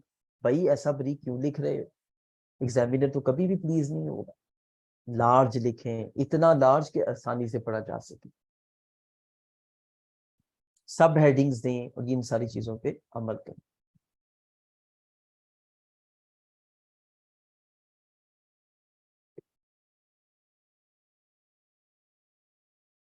अच्छा, आपका जो फर्स्ट इंप्रेशन है, फर्स्ट इंप्रेशन के ऊपर बात करना है। एक इंग्लिश का प्रोवर्ब है, first impression is the lasting impression. तर्जुमा ये है कि जो पहला इंप्रेशन है, पहली लुक है, वो लास्टिंग होती। शादी में दूल्हा देखा है कभी? देखा होगा ना, शादियां तो अटेंड की हैं आपने। दूल्हा का इंप्रेशन, जो फर्स्ट इंप्रेशन है, उससे पता लग नहीं जाता कि यही दूल्हा है? लग जाता है ना। क्यों? क्योंकि उसको बहुत ज्यादा तैयार किया गया हो। भाई आपका जो स्क्रिप्ट है, सॉल्यूशन है, वो भी ऐसा ही होना चाहिए। पहली लुक पे, यानी देखे ना, मैं हूं फॉर एग्जांपल, मैंने पेपर आपका चेक करना है, मैंने पहले इस तरह नहीं चेक करना कि मैंने एक एक क्वेश्चन, मैंने सबसे पहले आपको ओवरऑल आपका जायजा लेना है। आपने 10 पेज है पर मैं फौरन एक एक करके सफ़े उठाता जाऊंगा, देखता जाऊंगा, मैं वहां से मेरे ज़हन में एक आपका इंप्रेशन बैठेगा, उसको कहेंगे फर्स्ट इंप्रेशन। मैं कहूंगा यार ये लड़का पास होने वाला है, मेरा ज़हन आपने बना दिया, एग्जामिनर का माइंडसेट क्रिएट कर दिया कि सर मैं पास होने वाला हूं, मेरा इंप्रेशन अच्छा है, नीट है, क्लीन है, हर एतबार से। ये फर्स्ट इंप्रेशन है भाई, इसके ऊपर गौर करें। इंस्ट्रक्शंस के मुतालिक मैं बता चुका हूं। मार्जिन, एक क्वेश्चन आता है, उसके अंदर बुलेट्स में लिखना है, उसमें आपने हेडिंग्स देनी है, दें, मार्जिन रखें। मार्जिन फिर एक जैसा होना चाहिए।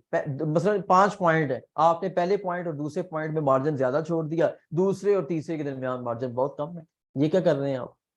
मार्जिन सीखें। इसलिए क्या, पिफा के जो स्टैंडर्ड एग्जाम्स हैं उनको भी जरा फॉलो करें, उसके सॉल्यूशंस को।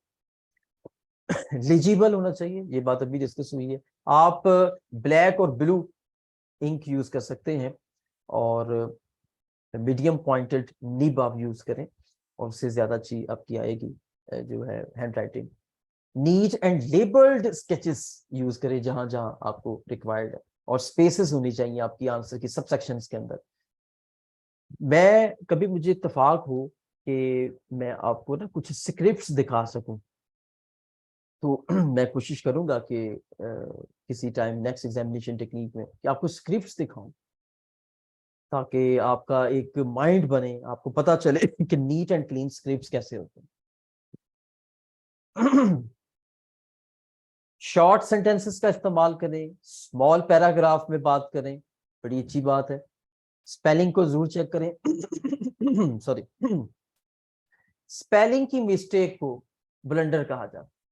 सबसे जो जिस एक होता है टॉलरेबल मिस्टेक, होती है अनटॉलरेबल। सबसे जो अनटॉलरेबल मिस्टेक है वो स्पेलिंग, उससे अवॉइड करें। प्रोनाउंसिएशन ठीक होना चाहिए, क्विक होना चाहिए। दुआ एंड पे यही है कि अल्लाह ताला से दुआ।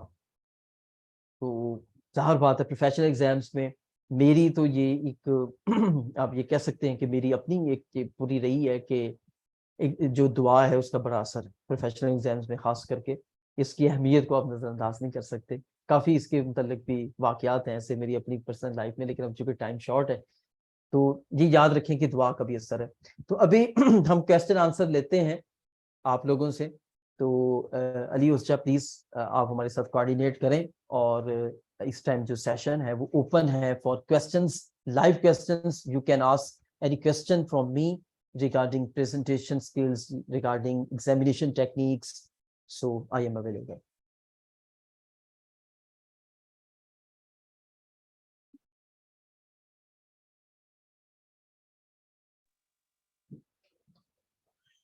बहुत शुक्रिया अब्दुल सलाम साहब। मेरा ख्याल है कि इससे ज़्यादा डिटेल के साथ इतने कम टाइम में और इतने फेमिलियर अंदाज में एग्जाम्पल्स देते हुए बहुत ही कॉम्प्रिहेंसिव तरीके से आपको अब्दुल सलाम साहब ने एग्जाम टेक्निक बताई है। और जैसा कि अब्दुल सलाम साहब ने अपनी प्रेजेंटेशन में बताया कि हमारी कोशिश है कि हमारी इस एफर्ट से अगर एक स्टूडेंट भी क्वालिफाई कर जाता है तो हम समझेंगे कि हम कामयाब हुए और हमने उसकी कामयाबी में अपना रोल प्ले किया। तो दुआ तो हमारी यही है कि हम ज़्यादा से ज़्यादा स्टूडेंट्स इसको फॉलो करें, इन टेक्निक्स को, और इनके ऊपर अमल करें, तो ताकि वो अपने एग्जाम को बेहतर तरीके से प्रोफेशनल अंदाज से कंप्लीट कर सकें। अच्छा, इसमें मे बी के कुछ हमारे पब्लिक सेक्टर के स्टूडेंट्स भी ज्वाइन किया हो और पार्टिसिपेट कर रहे हो, तो उनके लिए भी 2-3 चीज़ें मैं ज़रूर रिपीट भी करना चाहूँगा। किसी न किसी हवाले से वो अब्दुल सलाम साहब की प्रेजेंटेशन में कवर तो हो गई हैं, लेकिन उनको थोड़ा सा स्पेसिफाइड करने के लिए मैं अलग से भी बताना चाहूँगा पब्लिक सेक्टर के स्टूडेंट्स के लिए कि उनके रीडिंग टाइम होता है, ओपन बुक्स होती हैं, और उसको बेहतर से बेहतर इस्तेमाल करने की ज़रूरत होती है।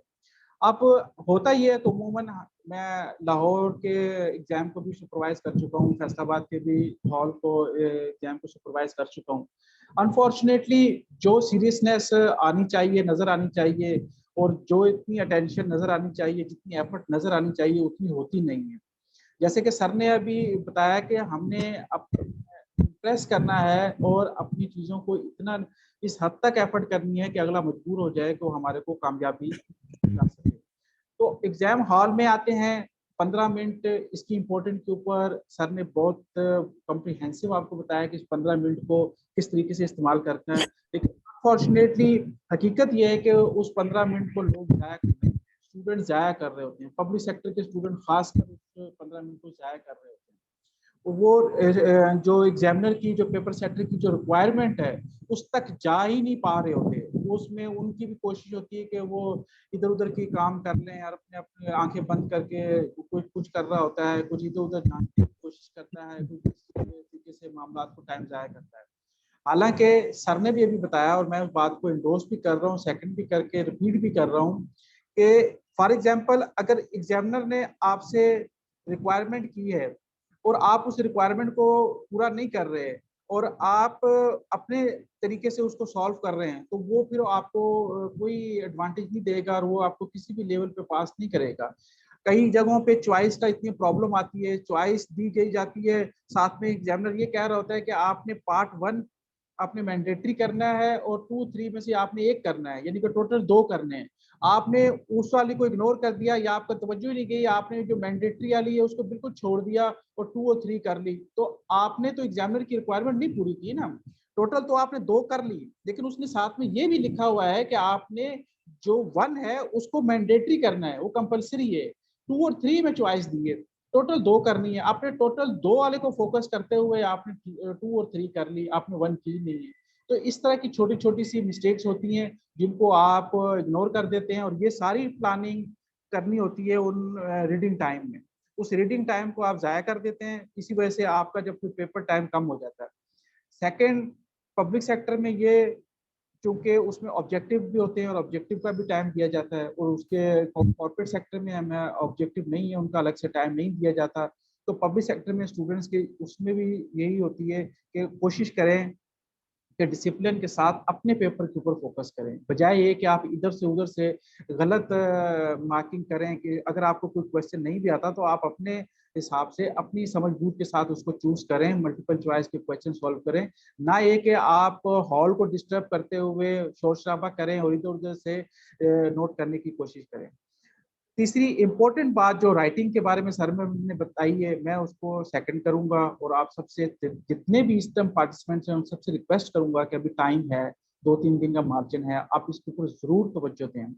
राइटिंग इतनी इम्पोर्टेंट है कि आप मेजॉरिटी स्टूडेंट इसका शिकार हो रहे हैं और वो अपना क्वालिफाई नहीं हो रहे हैं, और उसका उल्टा नुकसान ये हो रहा है कि वो अपने आप को सही भी समझ रहे हैं। वो एक कह रहे हैं कि जी हमने तो पेपर बहुत अच्छा दिया था, लेकिन आई डोंट नो कि पेपर ने हमें पास नहीं किया, और उसकी एक मेन वजह राइटिंग भी होती है। आपने जो आपके जेहन में था वो तो आपके जेहन में था ना कि जी हमने उसको सही समझ रहे हैं, लेकिन आपने उसको पेपर में किस तरीके से कन्वर्ट किया है कि क्या दूसरा भी उसको उसी हिसाब से समझ सकता है। तो इस पे आपने खास फोकस करना है, इतनी स्पीड रखें कि आपके जो वर्ड हैं वो प्रॉपर समझे जा सकें और इम्प्रेसिव हों, जो कि एग्जामिनर को इम्प्रेस कर सकें। अगर आपने 3 घंटे में पूरा पेपर इस तरीके से किया है कि कुछ समझ में नहीं आ रहा, तो मेरा ख्याल है कि अगर आपका वो ग्रिप नहीं है तो आप उतना पेपर कर सकते हैं, लेकिन अपने जो है वो प्रॉपर होना चाहिए, जितना टाइम किया है वो समझ में आना चाहिए। ऐसे ऐसे क्वेश्चन पेपर भी सामने कॉपीज आती हैं जिनका पूरा अगर 6-7 लाइनों का पैराग्राफ है तो एक लफ्ज भी समझ में नहीं आ रहा, डॉक्टर की प्रिस्क्रिप्शन की तरह सिर्फ पहला लफ्ज ही जो ना वो समझ में आ रहा होता है, बाकी कुछ समझ में नहीं आ रही।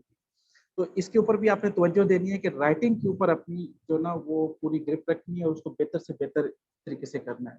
रीडिंग टाइम पे आपको बार बार हम रिक्वेस्ट कर रहे हैं कि उसके ऊपर फोकस करें, उसमें अपनी प्लानिंग करें, और चॉइस वगैरह के जो मसले मसाइल होते हैं उनके ऊपर फोकस करें कि जिस क्वेश्चन में चॉइस है और उसमें आप जो उसकी जो रिक्वायरमेंट है कि अगर मैंडेटरी अगर कुछ उसमें बताया गया तो उसको जरूर फॉलो करें। तीसरी और आखिरी चीज मैं बता रहा चाह रहा था कि अगर आपने पेपर की रिक्वायरमेंट है 5 क्वेश्चन, ऐसी बात है अगर उसमें चॉइस है 7 क्वेश्चन दिए हुए हैं या 8 क्वेश्चन दिए हुए हैं और आपको रिक्वायरमेंट आपकी 5 है, तो आप कोशिश करें कि 15 मिनट में प्लान कर लें कि हमने जो बेस्ट आपकी जो प्रिपरेशन है 5 क्वेश्चन की उसी हद तक जाएं।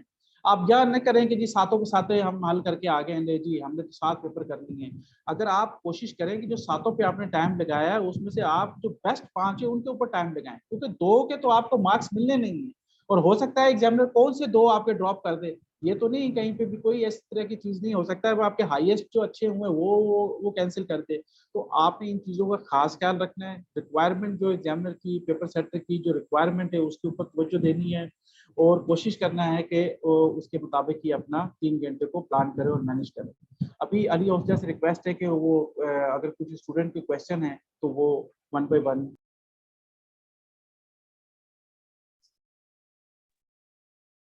Thank you sir. Dear students, अगर आपके कोई क्वेश्चंस हैं तो काइंडली आप हैंड रेज कर लें ताकि मैं 1 by 1 आपका माइक अनम्यूट करूं और आप क्वेश्चंस करें। Thank you.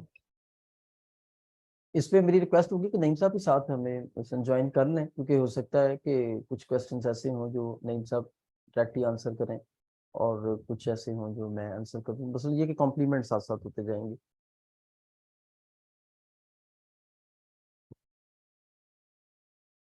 क्वेश्चन वैसे कुछ चैट बॉक्स में भी आए हुए हैं।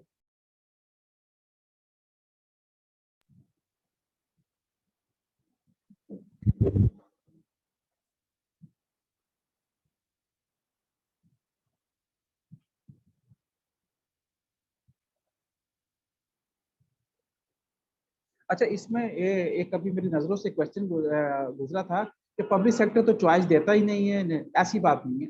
अगर क्वेश्चन में जो ना चॉइस देखें, अगर एक क्वेश्चन में 4 उसके सब क्वेश्चन है या 4 उसके सबऑर्डिनेट है, तो उसमें अमूमन जो पेपर सेटर है, जो एग्जामिनर है, वो ये कह देता है कि जी आपने से इसमें से 3 करने हैं, 3 पार्ट करने हैं या 2 पार्ट करने हैं, जिसमें से पार्ट 1 जो ना वो मैंडेटरी है, बाकी जो 2 है उसमें से कोई भी आप एक कर सकते हैं। मैं इस तरह की चॉइस की बात कर रहा हूँ। टोटल अगर आपके 5 क्वेश्चन है, 5 क्वेश्चन के अंदर जब अंदर उनके पार्ट्स होते हैं, उन पार्ट्स में कई दफा चॉइस आ जाती है। ये उस चॉइस की बात की जाती अफाक अहमद साहब ने हैंड रेज किया है, इनसे क्वेश्चन ले लेते हैं। Please unmute his mic so we can take his question. Afaq Ahmed. अस्सलाम वालेकुम सर।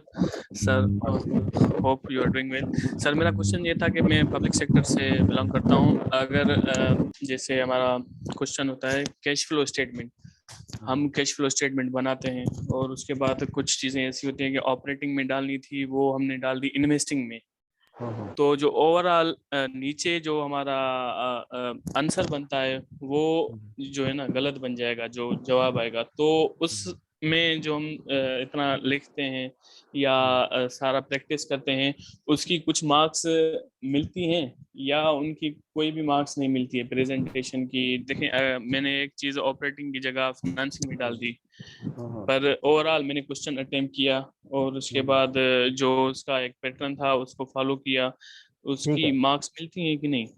ठीक है, समझ गए आपका क्वेश्चन, शुक्रिया। ये याद रखें कि अकाउंटिंग में financial accounting, management accounting, financial reporting और टैक्सेशन, इनके अंदर आपको जो मार्क्स की जो कह मार्क्स का जो क्राइटेरिया है या मार्क्स का जो पैटर्न तरीकाकार है वो है according to the work perform. जो काम आपने कर लिया है आपको उसके नंबर मिलेंगे। आप आंसर तक पहुंचते हैं, बहुत स्टूडेंट हैं जो कि आंसर तक शुरू से लेकर आंसर तक सारे के सारे स्टेप सही परफॉर्म करके आए, उनको सारे नंबर मिलेंगे।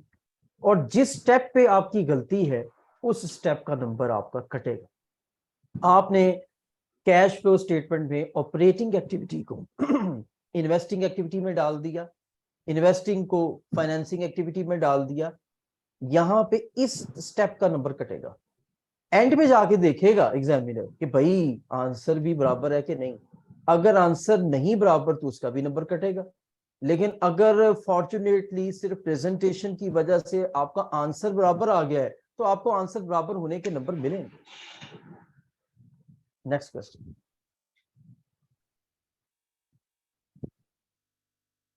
अच्छा, एक मैं भी ले लेता हूं क्वेश्चन। ये है कि ये ना कुछ क्वेश्चन ऐसे हैं जिनका मैं आंसर दे भी चुका हूं, मैं बस हल्का सा उसको सिर्फ हाईलाइट करूंगा, साथ ही इसका जवाब दे देंगे। फिर लेते हैं, इनका भी लेते हैं। सिर्फ एक जस्ट 2 क्वेश्चंस हैं। उमर ने एक क्वेश्चन किया है कि अगर ऐसा क्वेश्चन आ रहा हो जो कि आउट ऑफ सिलेबस है, तो मैंने जिक्र ये किया है इसी प्रेजेंटेशन के अंदर, स्लाइड में आप जाके इसकी रिकॉर्डिंग देखें कि आपने जो भी क्वेश्चन सॉल्व किए हैं उनको एक मरतबा दोबारा से देखना है, जो आपने क्वेश्चन सॉल्व कर लिए हैं, और क्वेश्चन को भी एक मरतबा दोबारा पढ़ लेना है। होगा उससे क्या, एक मैजिकल एक इंप्रूवमेंट आपके अंदर आएगी कि आपको वो लगेगा कि वो मुकम्मल आउट ऑफ सिलेबस नहीं है। क्योंकि accounting, reporting, management accounting, taxation, ये इंटरकनेक्टेड है सारे सब्जेक्ट्स। कुछ ना कुछ कॉन्सेप्ट्स किसी जगह पे ये आपको ऐसा होता है कि क्लू मिल जाएगा, हिंट मिल जाएगा। तो ये एक इसकी टेक्निक है कि आपको अगर ये आउट ऑफ सिलेबस की जो कॉन्टेक्स्ट की आप बात कर रहे हैं ना, वो पिफा में बहुत कम चांस है। प्रोफेशनल एग्जाम में वो बहुत कम चांस है कि आपको बिल्कुल सिलेबस से हटके ही कुछ, सिलेबस से हटके नहीं होगी, वो आपकी तैयारी से हटके होगी, तो उसके लिए आपने ये टिप करनी है अप्लाई। तो नेक्स्ट सकलैन हसन ने पहले हैंड रेज किया, इनका क्वेश्चन। अस्सलाम वालेकुम सर। सर मेरा क्वेश्चन ये है कि जब हम एग्जाम हल करते हैं ना, तो वो जो क्वेश्चन आंसर शीट होती है ना, उस पर छोटी छोटी लाइनें होती हैं। तो अगर हम सही लिखें ना तो वो 2 लाइनों पे आता है। तो सर हमें एक लाइन पे एक लाइन छोड़ के लिखना चाहिए या दोनों नहीं छोड़नी चाहिए लाइन? मेरा क्वेश्चन ये है। मेरे ख्याल में नईम साहब इसका आंसर दे दें, क्योंकि स्क्रिप्ट के मुताल्लिक है, टिपिकल स्क्रिप्ट के मुताल्लिक है। पिफा की क्या कोई इंस्ट्रक्शन तो नहीं है इस सिलसिले में, तो मैं नईम साहब से रिक्वेस्ट करूंगा कि इसका आंसर दें। नहीं, इसके ऊपर कोई खास इंस्ट्रक्शन तो नहीं है, लेकिन ये जरूर है कि जो कि लाइनों का स्पेस है वो अकॉर्डिंग टू स्टैंडर्ड रखा गया है। लेकिन ये डिपेंड करता है कि आपकी जो हैंड राइटिंग है उसका क्या साइज क्या है। अमूमन कुछ स्टूडेंट हैं वो उनका साइज ऑटोमेटिकली लार्ज होता है या एक्स्ट्रा लार्ज होता है, तो उनको फील होता है कि ये लाइंस जो ना वो कम पड़ रही हैं। उस सूरत में आप जा सकते हैं कि आप एक लाइन छोड़ के कर सकते हैं। लेकिन अगर नॉर्मल और स्टैंडर्ड को फॉलो करेंगे तो वो इतना स्पेस होता है कि आप उसको 1 बाय 1 लाइन को यूज करें तो वो आप उसको आसानी के साथ कर सकते हैं। सिर्फ उन स्टूडेंट्स के लिए मैं ये जरूर बात कहूंगा कि कुछ लोगों का अपने से उनका हैंड राइटिंग का जो स्टाइल है, जो साइज है, वो एक्स्ट्रा लार्ज होता है। उनके लिए उनको वो फील होता है कि जो हम लिख रहे हैं ये बड़ा हमें मिला मिला सा लग रहा है या ये स्पेस कम है, तो वो इस सेकंड ऑप्शन पे जा सकते हैं, क्योंकि उसके सफिशिएंट होते हैं, पेज होते हैं। अगर मेरा ख्याल है कि कोई अगर बिजनेस कम्युनिकेशन या इस तरह का थ्योरी वाला पेपर है तो उसमें तो नहीं, बाकी तो सारे पेपर्स में वो आसानी उसको जो ना वो सारे पेपर कवर किया जा सकते हैं। और फिर एक्स्ट्रा शीट का ऑप्शन भी मौजूद होता है, आप उसको भी यूज कर सकते हैं। ठीक है, नेक्स्ट क्वेश्चन लेते हैं जी, साद सुहेल।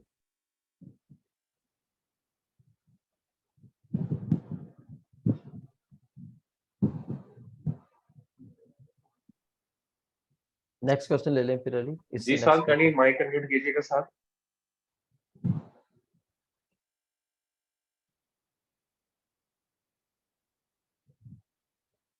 और उसमें हसन का माइक अनम्यूट करो। जी सर, अस्सलाम वालेकुम। वालेकुम सलाम। अच्छा सर, जनरली ना एक बात की जाती है कि each mark contain 1.8 minutes. Sir ये टेक्निक है या इसका प्रैक्टिकल बेनिफिट है सर? देखिए इस सिलसिले में ये एक न्यूमेरिकल डिस्ट्रीब्यूशन है कि आपके जो मार्क्स हैं उसको उसके हिसाब से 100 नंबर का पेपर है तो ज़ाहिर बात है आपके 3 घंटे हैं तो 180 मिनट तो 1.8 मिनट ईच मार्क आपको मिल गया। ये एक डिस्ट्रीब्यूशन है, आप इतने प्रिसाइज नहीं हो सकते, मैकेनिकली आप इतने प्रिसाइज नहीं हो सकते, और इतने प्रिसाइज जो है वो आप मैं नहीं समझता कि कोई भी होता हो। हाँ, इसके अल्टरनेटिव मेरे पास एक टिप है, वो क्या है, फर्स्ट हाफ के अंदर आप 40 से 50 नंबर के क्वेश्चंस हल कर लें, और सेकंड हाफ के अंदर आप 60% मतलब 40 नंबर ले जाएं फर्स्ट हाफ के अंदर और 60 ले जाएं सेकंड हाफ में। होता क्या है, होता ये है कि शुरू में आपकी मसलन रफ्तार ही नहीं सेट हो रही होती। सर्दियों में एग्जाम दे रहे हैं, धुंध है, सर्दियों में आए, हाथ ही नहीं गर्म हो रहे, क्या करें। शुरू वाला जो फर्स्ट हाफ है ना 1.5 घंटा, उसमें हो सकता है कि आपकी रफ्तार कम रहे, घबराहट की जरूरत नहीं है।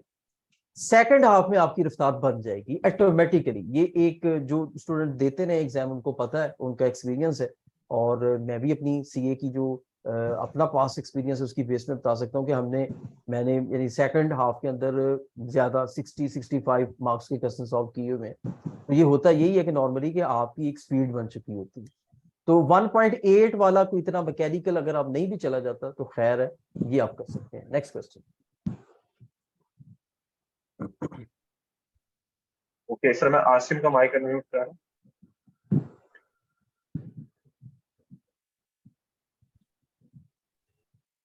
अस्सलाम वालेकुम सर। वालेकुम। अच्छा सर, मेरा क्वेश्चन सर ये था कि समटाइम ऐसा होता है ना कि पेपर जो ऑर्गेनाइज हुआ होता है वो पार्ट ए और पार्ट बी फॉर्म में हुआ होता है ना।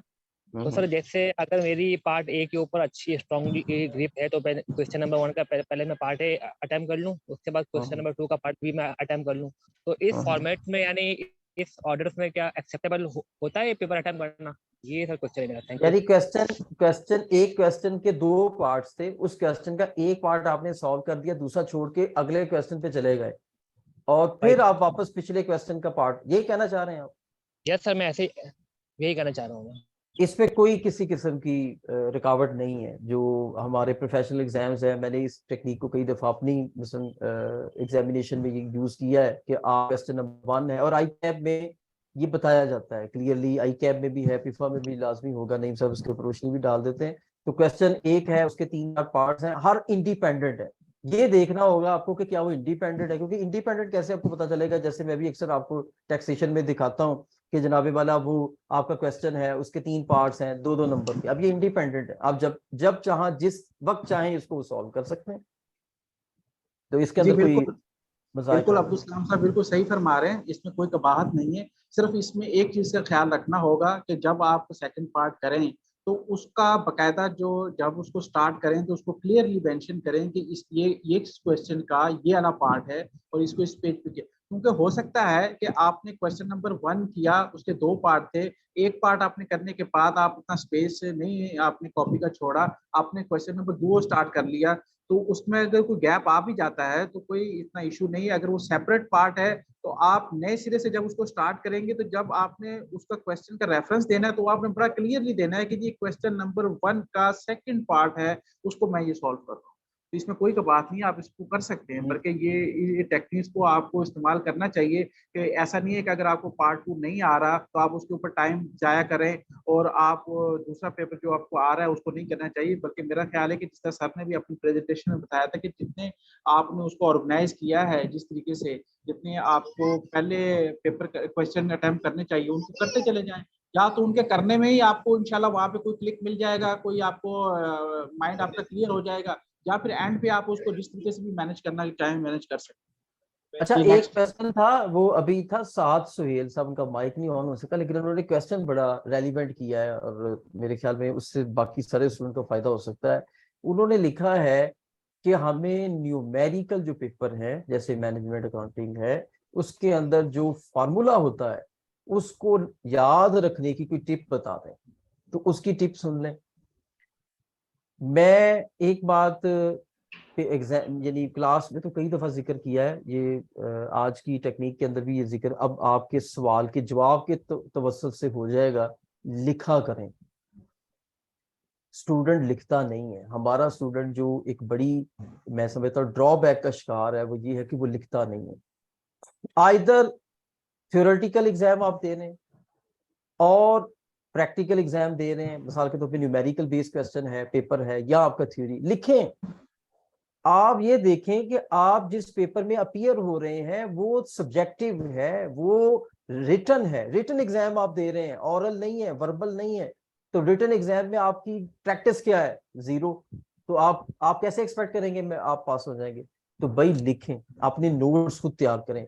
तो आप अगर न्यूमेरिकल फार्मूलाज को याद करना चाहते हैं, इससे अच्छी और कोई टिप नहीं हो सकती। आप याद करके नहीं कर सकते, आप लिख के जल्दी उसको हिफ्ज कर जाएंगे। तो भाई इसकी टिप ये है कि आप लिखा करें। नेक्स्ट क्वेश्चन ले लें।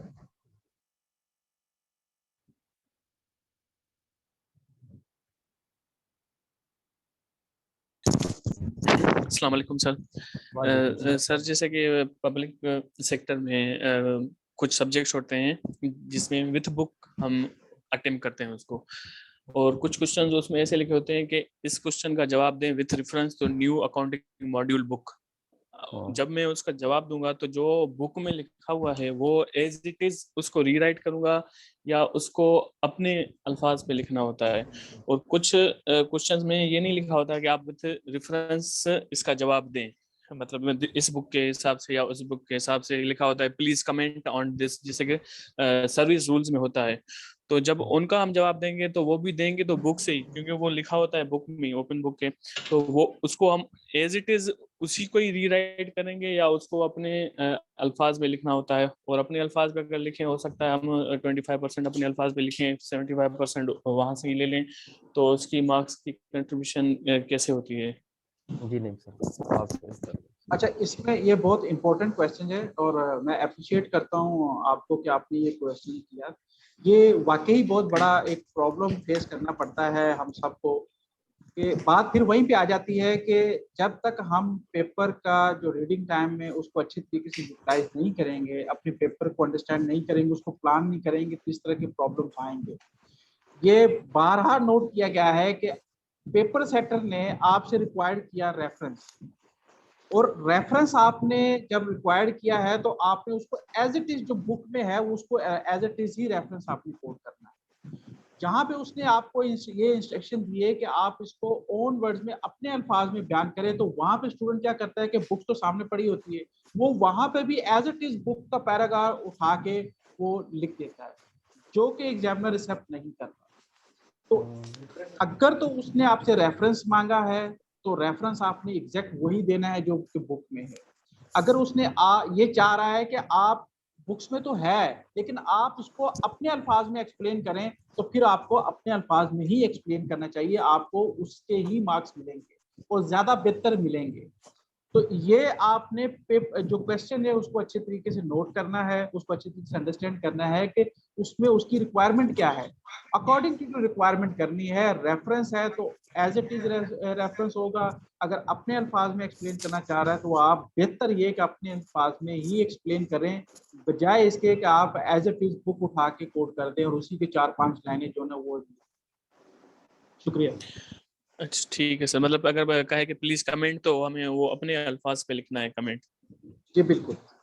अच्छा, एक और क्वेश्चन इसमें एक बात और ऐड करता चला जाऊंगा कि बाजुकात इसमें ये होता है, ये प्रॉब्लम जरूर आती है कि कुछ स्टूडेंट्स के हैं उनकी अगर इंग्लिश के ऊपर ग्रिप राइटिंग के ऊपर इतनी नहीं होती कि उनमें चांस होता है कि उनके जो स्पेलिंग हैं वो मिस्टेक हो जाएगी या ग्रामेटिकल मिस्टेक्स हो जाएंगी।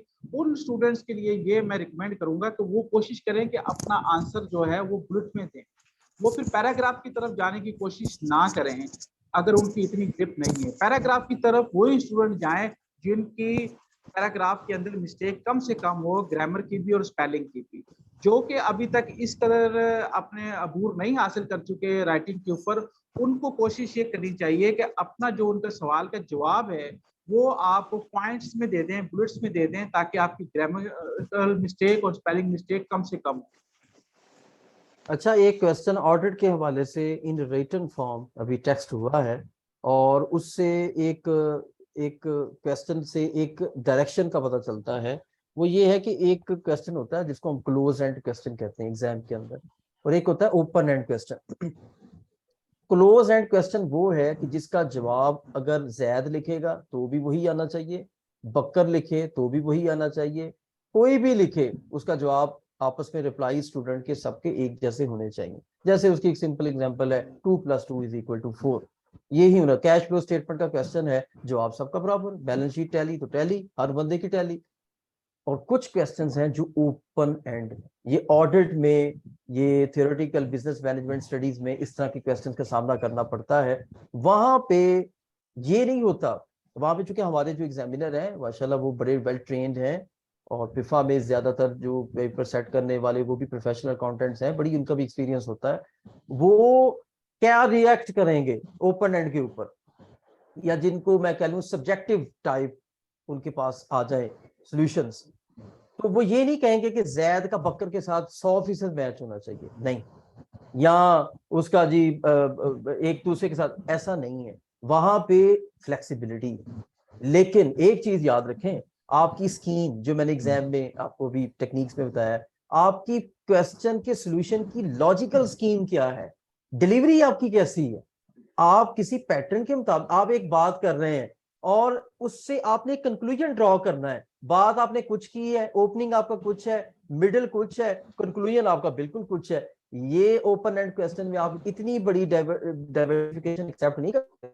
आपको फिर आपने एक अजम्पशन ली, उस अजम्पशन के अकॉर्डिंगली फिर आपने साबित भी करना है, उसके अकॉर्डिंग फिर आपने कंक्लूजन भी ड्रॉ करना है।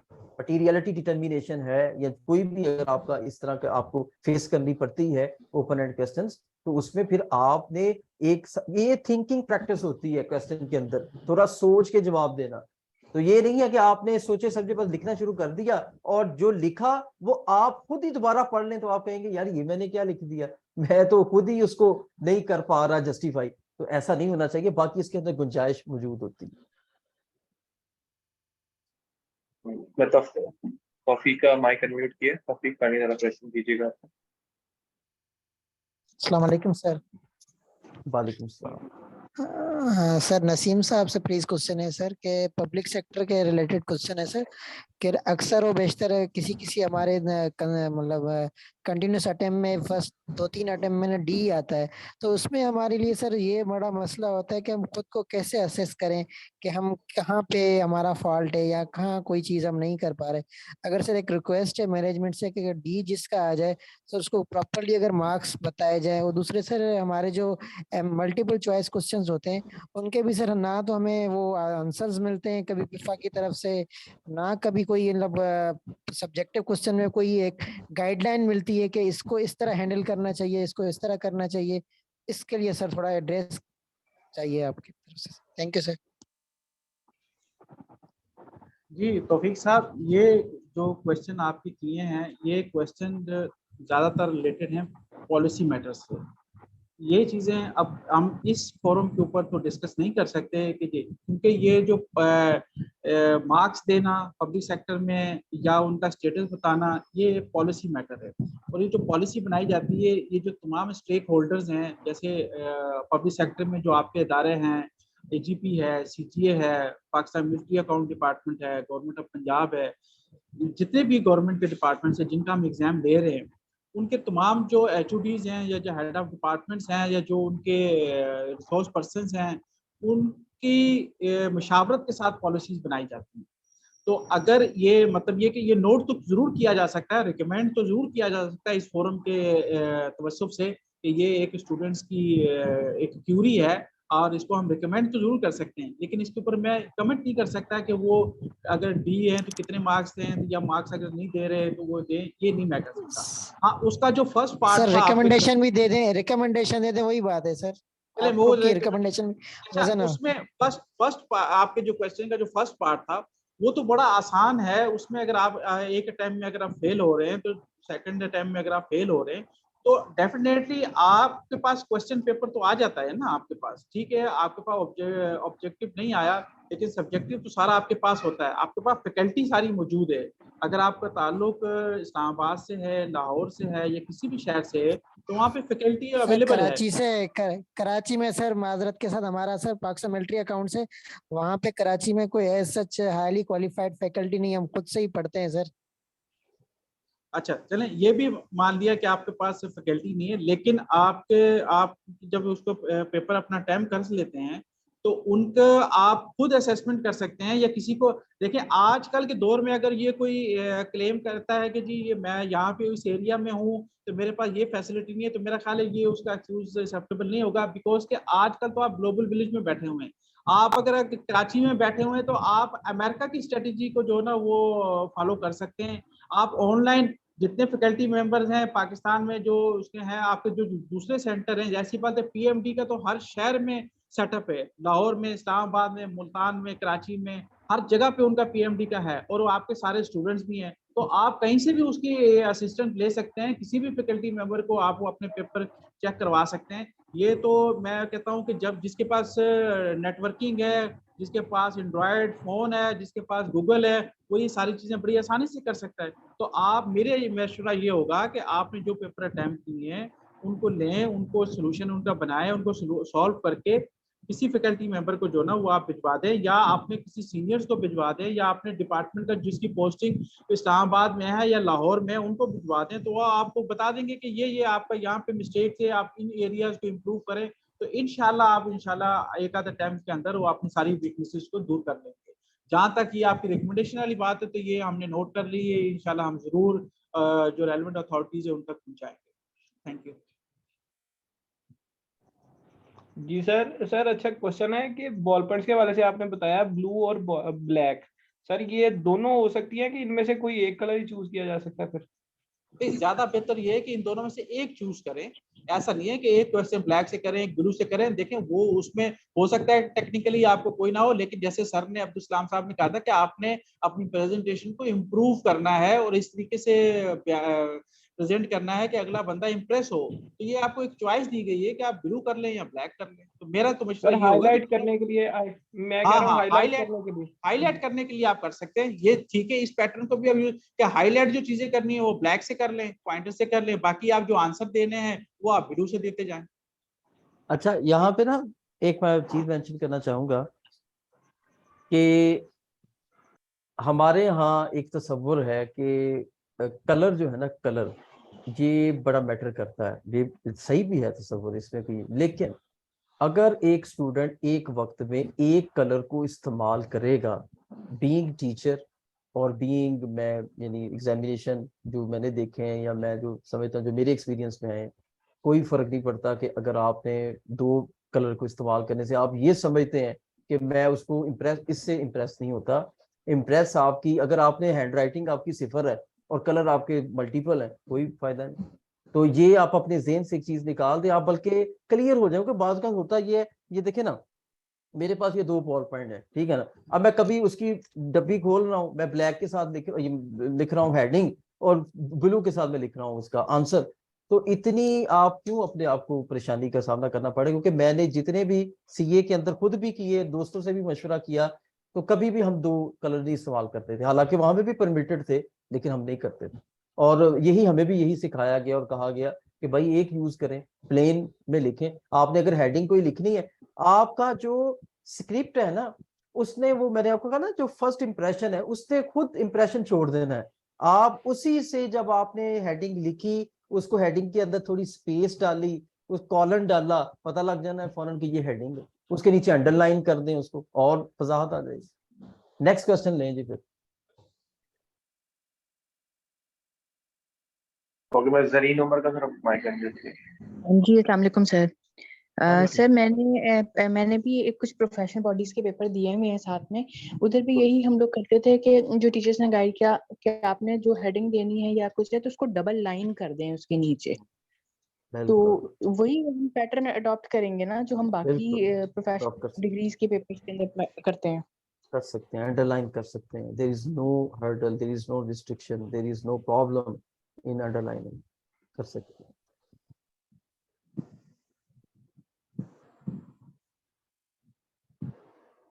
Any other question? अस्सलाम वालेकुम सर। वालेकुम सलाम।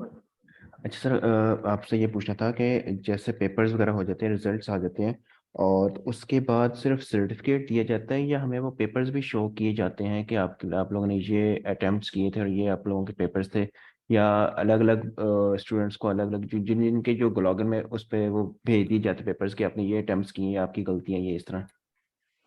नहीं, अभी तक ये पॉलिसी अडॉप्ट नहीं की गई है।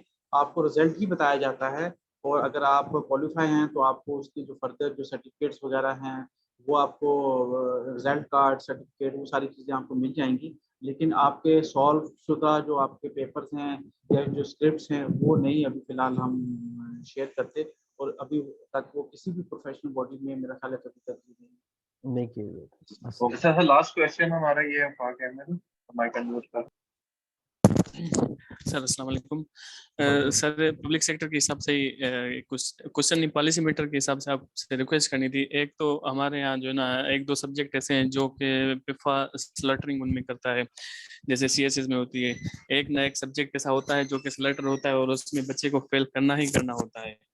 हमारे यहाँ भी एक दो सब्जेक्ट ऐसे हैं, जैसे वो हैं भी विथ बुक, पीएफएम हो गया, नेम हो गया, इनमें ऐसे होता है एक तो क्वेश्चन ऐसे आ जाते हैं कि 10-10 15-15 बुक तो हमारे पास अवेलेबल होती हैं, पर उन बुक्स को हम जितना भी छांटेंगे उनमें से वो क्वेश्चन हमें नहीं मिलते हैं। 2-3 क्वेश्चन जैसे होते हैं या तो आउट ऑफ सिलेबस आ जाते हैं। एक तो 15 हमारे पास बुक्स होती हैं और टाइम हमें जो पढ़ाया जाता है वो होते हैं 1 महीने, 2 महीने, 3 महीने। 3 महीने में कोई भी 15 बुक्स तो थॉरोली नहीं पढ़ सकता है। तो एग्जामिनर्स को भी ये चाहिए कि वो हमसे जो है ना सीए लेवल के क्वेश्चंस एक्सपेक्ट ना करें कि हम पब्लिक सेक्टर वाले एक तो जॉब भी करेंगे और उसके बाद जो है ना उनके जो है ना एक इतना उनके क्या मतलब एक्सपेक्टेशंस पे उतरेंगे, तो वो लेवल भी हमारे लिए वही रखनी चाहिए जो होनी चाहिए। और स्लटरिंग नहीं करें। स्लटरिंग ऐसे ही करते हैं, आउट ऑफ सिलेबस क्वेश्चन दे दिया, फिर उसके बाद जो है ना हम कुछ भी कर लें, जैसे आपका कि आउट ऑफ हो गया, आप अपना सर भी फाड़ दें तो उसका कुछ नहीं बनेगा। अब तो आपको वही पेपर देना है, या तो उसका ग्रेस मार्क्स दिया जाए। अगर लड़के एप्लीकेशन आपको भेजते हैं कि ये आपने आउट ऑफ सिलेबस दिया है और वो प्रूफ हो जाए तो उसके आपको ग्रेस मार्क्स देने चाहिए। जैसे कि इन वो आजकल चलता है, अगर आईबी में भी आउट ऑफ सिलेबस आ जाता है तो वो उनको ग्रेस मार्क्स देनी पड़ती हैं। आउट ऑफ सिलेबस में ये आप जो ना नोट कर लें और ऊपर पहुंचा दें कि आउट ऑफ सिलेबस ना दें और उस लिमिट में दें जिस लिमिट में हम उसको कर भी पाए। 15 बुक्स तो हैं, पर 15 बुक्स 3 घंटे में वो उसमें देखना भी पड़ता है, पढ़ना भी पड़ता है। अच्छा, बड़ा लेंथी आपने किया है इसका क्वेश्चन। नईम साहब नहीं इसका आंसर देना है, मैं तो जस्ट एक सिर्फ वन लाइनर एक आंसर देना चाहता हूँ। मैं ये सोच रहा था अभी कि मेरी होल चार्टर्ड अकाउंटेंसी की एग्जामिनेशन में ये आउट ऑफ सिलेबस वाली बात और दूसरी जो इन्होंने कहा कि एक पेपर होता है जो जिबा करता है, ये चीजें जो थी ना, ये हम भी इसी से ही गुजर कर मसलन निकले हैं। ये चीजें जो है ना, ये मार्केट के अंदर जिसको मिथ्स कहते हैं, ये चलते हैं। देखें, मैं चार्टर्ड अकाउंटेंट आपके सामने एक एग्जांपल हूँ। जो नहीं पास हुए उन्होंने यही कहना है कि भाई वो पास ही नहीं करते, उनके पास एक ऐसा पेपर है जो पकड़ लेता है। बीसी हमारे दौर में बिजनेस कम्युनिकेशन होती थी, पास हो गए, फर्स्ट अटेम्प्ट में पास हो गए। क्यों? उसकी टेक्निक को समझा। तो ऐसा मैं नहीं समझता कोई तसव्वुर पिफा में भी है कि कोई स्लॉटर हाउस समझे, नहीं कोई भी। मेरे ख्याल में आंसर वो दे देंगे। और दूसरी जो चीज आप कह रहे हैं कि आउट ऑफ सिलेबस, वो नहीं होता। आउट ऑफ सिलेबस के चांसेस बहुत बहुत बहुत कम है। वो आपको लग रहा होता है कि आउट ऑफ सिलेबस है क्योंकि आप स्टूडेंट है। एग्जामिनर के पॉइंट ऑफ व्यू से आप देखें नहीं है, क्योंकि सिलेबस की आउटलाइन के अंदर ही होता है, कहीं आपने उसको देखा नहीं है। ओवर टू नेम सर जी, मैं एक आपको सॉरी एक चीज बताऊंगा। मैंने जी सर मैं कुछ मतलब अब्दुल सलाम साहब ने मेरा ख्याल है इसका जवाब तो दे दिया है, लेकिन मैं इसमें आपको सिर्फ ये इसमें ऐड करना चाहूँगा कि ऐसा नहीं है कि यहाँ पे पिफा में कोई मैकेनिज्म नहीं है या कोई वन मैन शो है कि एक एग्जामिनर है, उसने पेपर भेज दिया तो उसको कुछ पता नहीं था तो स्टूडेंट ने कह दिया जी आउट ऑफ सिलेबस है तो अब उसके ग्रेस मार्क दे। मैं इसको थोड़ा सा आपका माइंड क्लियर करने के लिए बता दूं कि ये नेशनल अकाउंटिंग बॉडी है जो कि IFAC international federation of accountant की फुल मेंबर है। तो हम पूरी तरीके से इसका दायरा रखते हैं कि हम जो काम कर रहे हैं उसमें हमारी कितनी महारत है और हम कितनी जिम्मेदारी के साथ काम कर रहे हैं। कि आपका पेपर जब आपके बनाए जाते हैं तो ऐसे लोगों को चूज किया जाता है कि जो अपनी फील्ड के स्पेशलिस्ट। सेकंड बात यह है कि जब पेपर आपके बने जाते हैं तो उनकी मॉडरेशन होती है। फिर उसके बाद जब आपके पेपर आपका एग्जाम ले लिया जाता है तो बाकायदा बोर्ड ऑफ गवर्नर की एक एग्जामिनेशन कमेटी है जो कि सारे को ओवरव्यू कर रही होती है, मॉनिटर कर रही होती है, सुपरवाइज कर रही होती है। रिजल्ट आने के बनने के बाद के भी बाकी काफी सारे एनालिसिस होते हैं, काफी सारे मराहिल होते हैं जिनको एसओपीज को फॉलो किया जाता है। तो ऐसी बात बिल्कुल भी नहीं है कि जी ये स्टूडेंट समझते हैं कि जैसे एक बंदा था, उसने पेपर बनाया, उससे ये गलती हो गई, उससे ये गलती हुई, ऐसा नहीं है। आप अपने आप को इम्प्रूव करने की कोशिश करें। हाँ, जहां तक पॉलिसीज की बात है, पॉलिसीज को चेंज होना चाहिए, पॉलिसीज को इम्प्रूव होना चाहिए, पॉलिसीज को फ्लेक्सिबल होना चाहिए, ये हम बात कर सकते हैं। लेकिन अभी मैं बड़ी जिम्मेदारी के साथ ये बात करूंगा कि सारे लोग, चाहे वो एग्जाम डिपार्टमेंट है, चाहे पेपर सेटर है, चाहे एग्जाम कंडक्ट करने वाले, वो तमाम के तमाम जो अकॉर्डिंग टू द पॉलिसी जो ना वो अपना अपना काम कर रहे होते हैं, ठीक है। और इसमें आपके जो पेरेंट जो डिपार्टमेंट्स, उनके जो हाई एप्स हैं वो भी बिल्कुल ग्रुप में होते हैं और वो उनकी बिल्कुल वहाँ पे शमूलियत होती है तमाम पॉलिसीज में, और तमाम प्रोसीजर उनकी नज़रों के सामने होता है। तो ऐसी बात नहीं है कि अगर हम किसी के साथ कुछ तो किसी से ज्यादती करें तो आपके डिपार्टमेंट खामोश रहेंगे या वो कहेंगे कि जो हो रहा है होने दे, ऐसी नहीं है। अब्दुल सलाम साहब वाली बात है कि आप अपनी चीज़ों को इम्प्रूव करने की कोशिश करें, जहाँ पिफा में गुंजाइश होगी पॉलिसी को, वो टाइम टू टाइम इंशाल्लाह बेहतर हो जाए। थैंक यू, बहुत शुक्रिया। Thank you. मैं लास्ट चीज ऐड करूंगा सर, लास्ट चीज ऐड करूंगा। स्लॉटरिंग की बात थी तो एक मरतबा सीएस में भी बैठा होता तो उसमें यूएस हिस्ट्री के क्वेश्चन पेपर थे, तो उनमें एमसीक्यूज में उन्होंने पूछा था कि कोका कोला कंपनी कब आई और स्प्राइट फ्लेवर कब आया। अब आप इसको ये तो बोलेंगे कि हाँ भाई वो यूएसए से ही था, तो जो है ना वो जो है ना स्लॉटरिंग नहीं करना चाहते थे, पर वो प्योर स्लॉटरिंग थी, स्लॉटरिंग की थी। ऐसे ही पीएफएम के जो है ना बुक में प्रोक्यूरमेंट बुक तो है, पर उसमें हमें ना किसी टीचर ने कभी पढ़ाया है और ना ही कभी किसी ने बताया कि 1000 बेड हॉस्पिटल के लिए आप प्रोक्यूरमेंट प्लान कैसे बनाएंगे। तो ये जो होता है ना, ऐसे टफ क्वेश्चंस देना जो एक तो बुक में तो कभी मिलेंगे नहीं और उसके बाद आपको किसी ने कभी पढ़ाया भी नहीं होता है, तो इसी को ही स्लॉटरिंग एक पैटर्न कहते हैं। नहीं, वो पता क्या, देखें वो अभी एग्जामिनेशन टेक्निक में हमने एक चीज डिस्कस की है, वो है आपके पास पेपर्स। आप पास पेपर से फेमिलियर अपने आप को करें। और एक चीज याद रखें, जो प्रोफेशनल एग्जाम्स है ना, इसकी खूबसूरती ये है, ये क्वालिफिकेशन बड़ी मीनिंगफुल क्वालिफिकेशन है।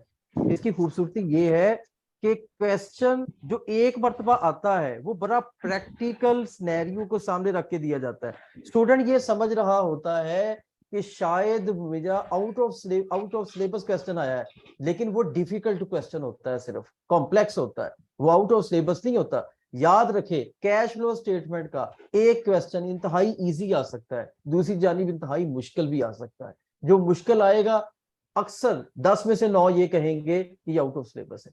तो कैश फ्लो स्टेटमेंट सिलेबस में शामिल है, उसका क्वेश्चन किस तरीके का आएगा ये सिलेबस में नहीं है कि वो किस तरह का होगा। वो देखिए उसके साथ लिखा होता है आपका जो सिलेबस है कि लेवल 1 या लेवल 2 का क्वेश्चन।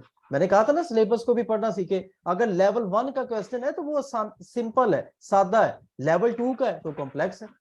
तो लेवल 2 का कोई भी क्वेश्चन आपको आ गया, आपकी तैयारी होनी चाहिए उसके according. Okay sir, thank you so much. हम वाइंड अप करें। जी, मैं पिफा के ब्याह पे अब्दुल सलाम साहब का बहुत शुक्रिया अदा करना चाहूँगा, जितना उन्होंने इतना टाइम दिया अपना कीमती वक्त से अपने स्टूडेंट्स के लिए, उन्होंने गाइडलाइन प्रोवाइड की और बहुत ही कम्प्रिहेंसिव प्रेजेंटेशन दी। और तमाम स्टूडेंट्स का, पार्टिसिपेंट का भी मैं शुक्रिया अदा करूँगा, क्योंकि अभी उनका एग्ज़ाम बिल्कुल सर के ऊपर है और उन्होंने उसके बावजूद इस वेबिनार को अटेंड किया। ये हमारी एक सारों की मिलजुल की कोशिश है कि हम स्टूडेंट्स को ज़्यादा से ज़्यादा बेहतर इंफॉर्मेशन दें, उनको फैसिलिटेट करें ताकि वो इस क्वालिफिकेशन को जल्द से जल्द कंप्लीट कर सकें। अली ओस्जा जो कि हमारे आईटी के इस वेबिनार को ऑर्गेनाइज कर रहे थे, उनका भी बहुत शुक्रिया। उन्होंने बड़े अच्छे तरीके से तमाम वेबिनार को मैनेज किया। तो थैंक यू। इन्हीं अल्फाज के साथ हम सबसे इजाज़त चाहेंगे। बहुत शुक्रिया। Thank you.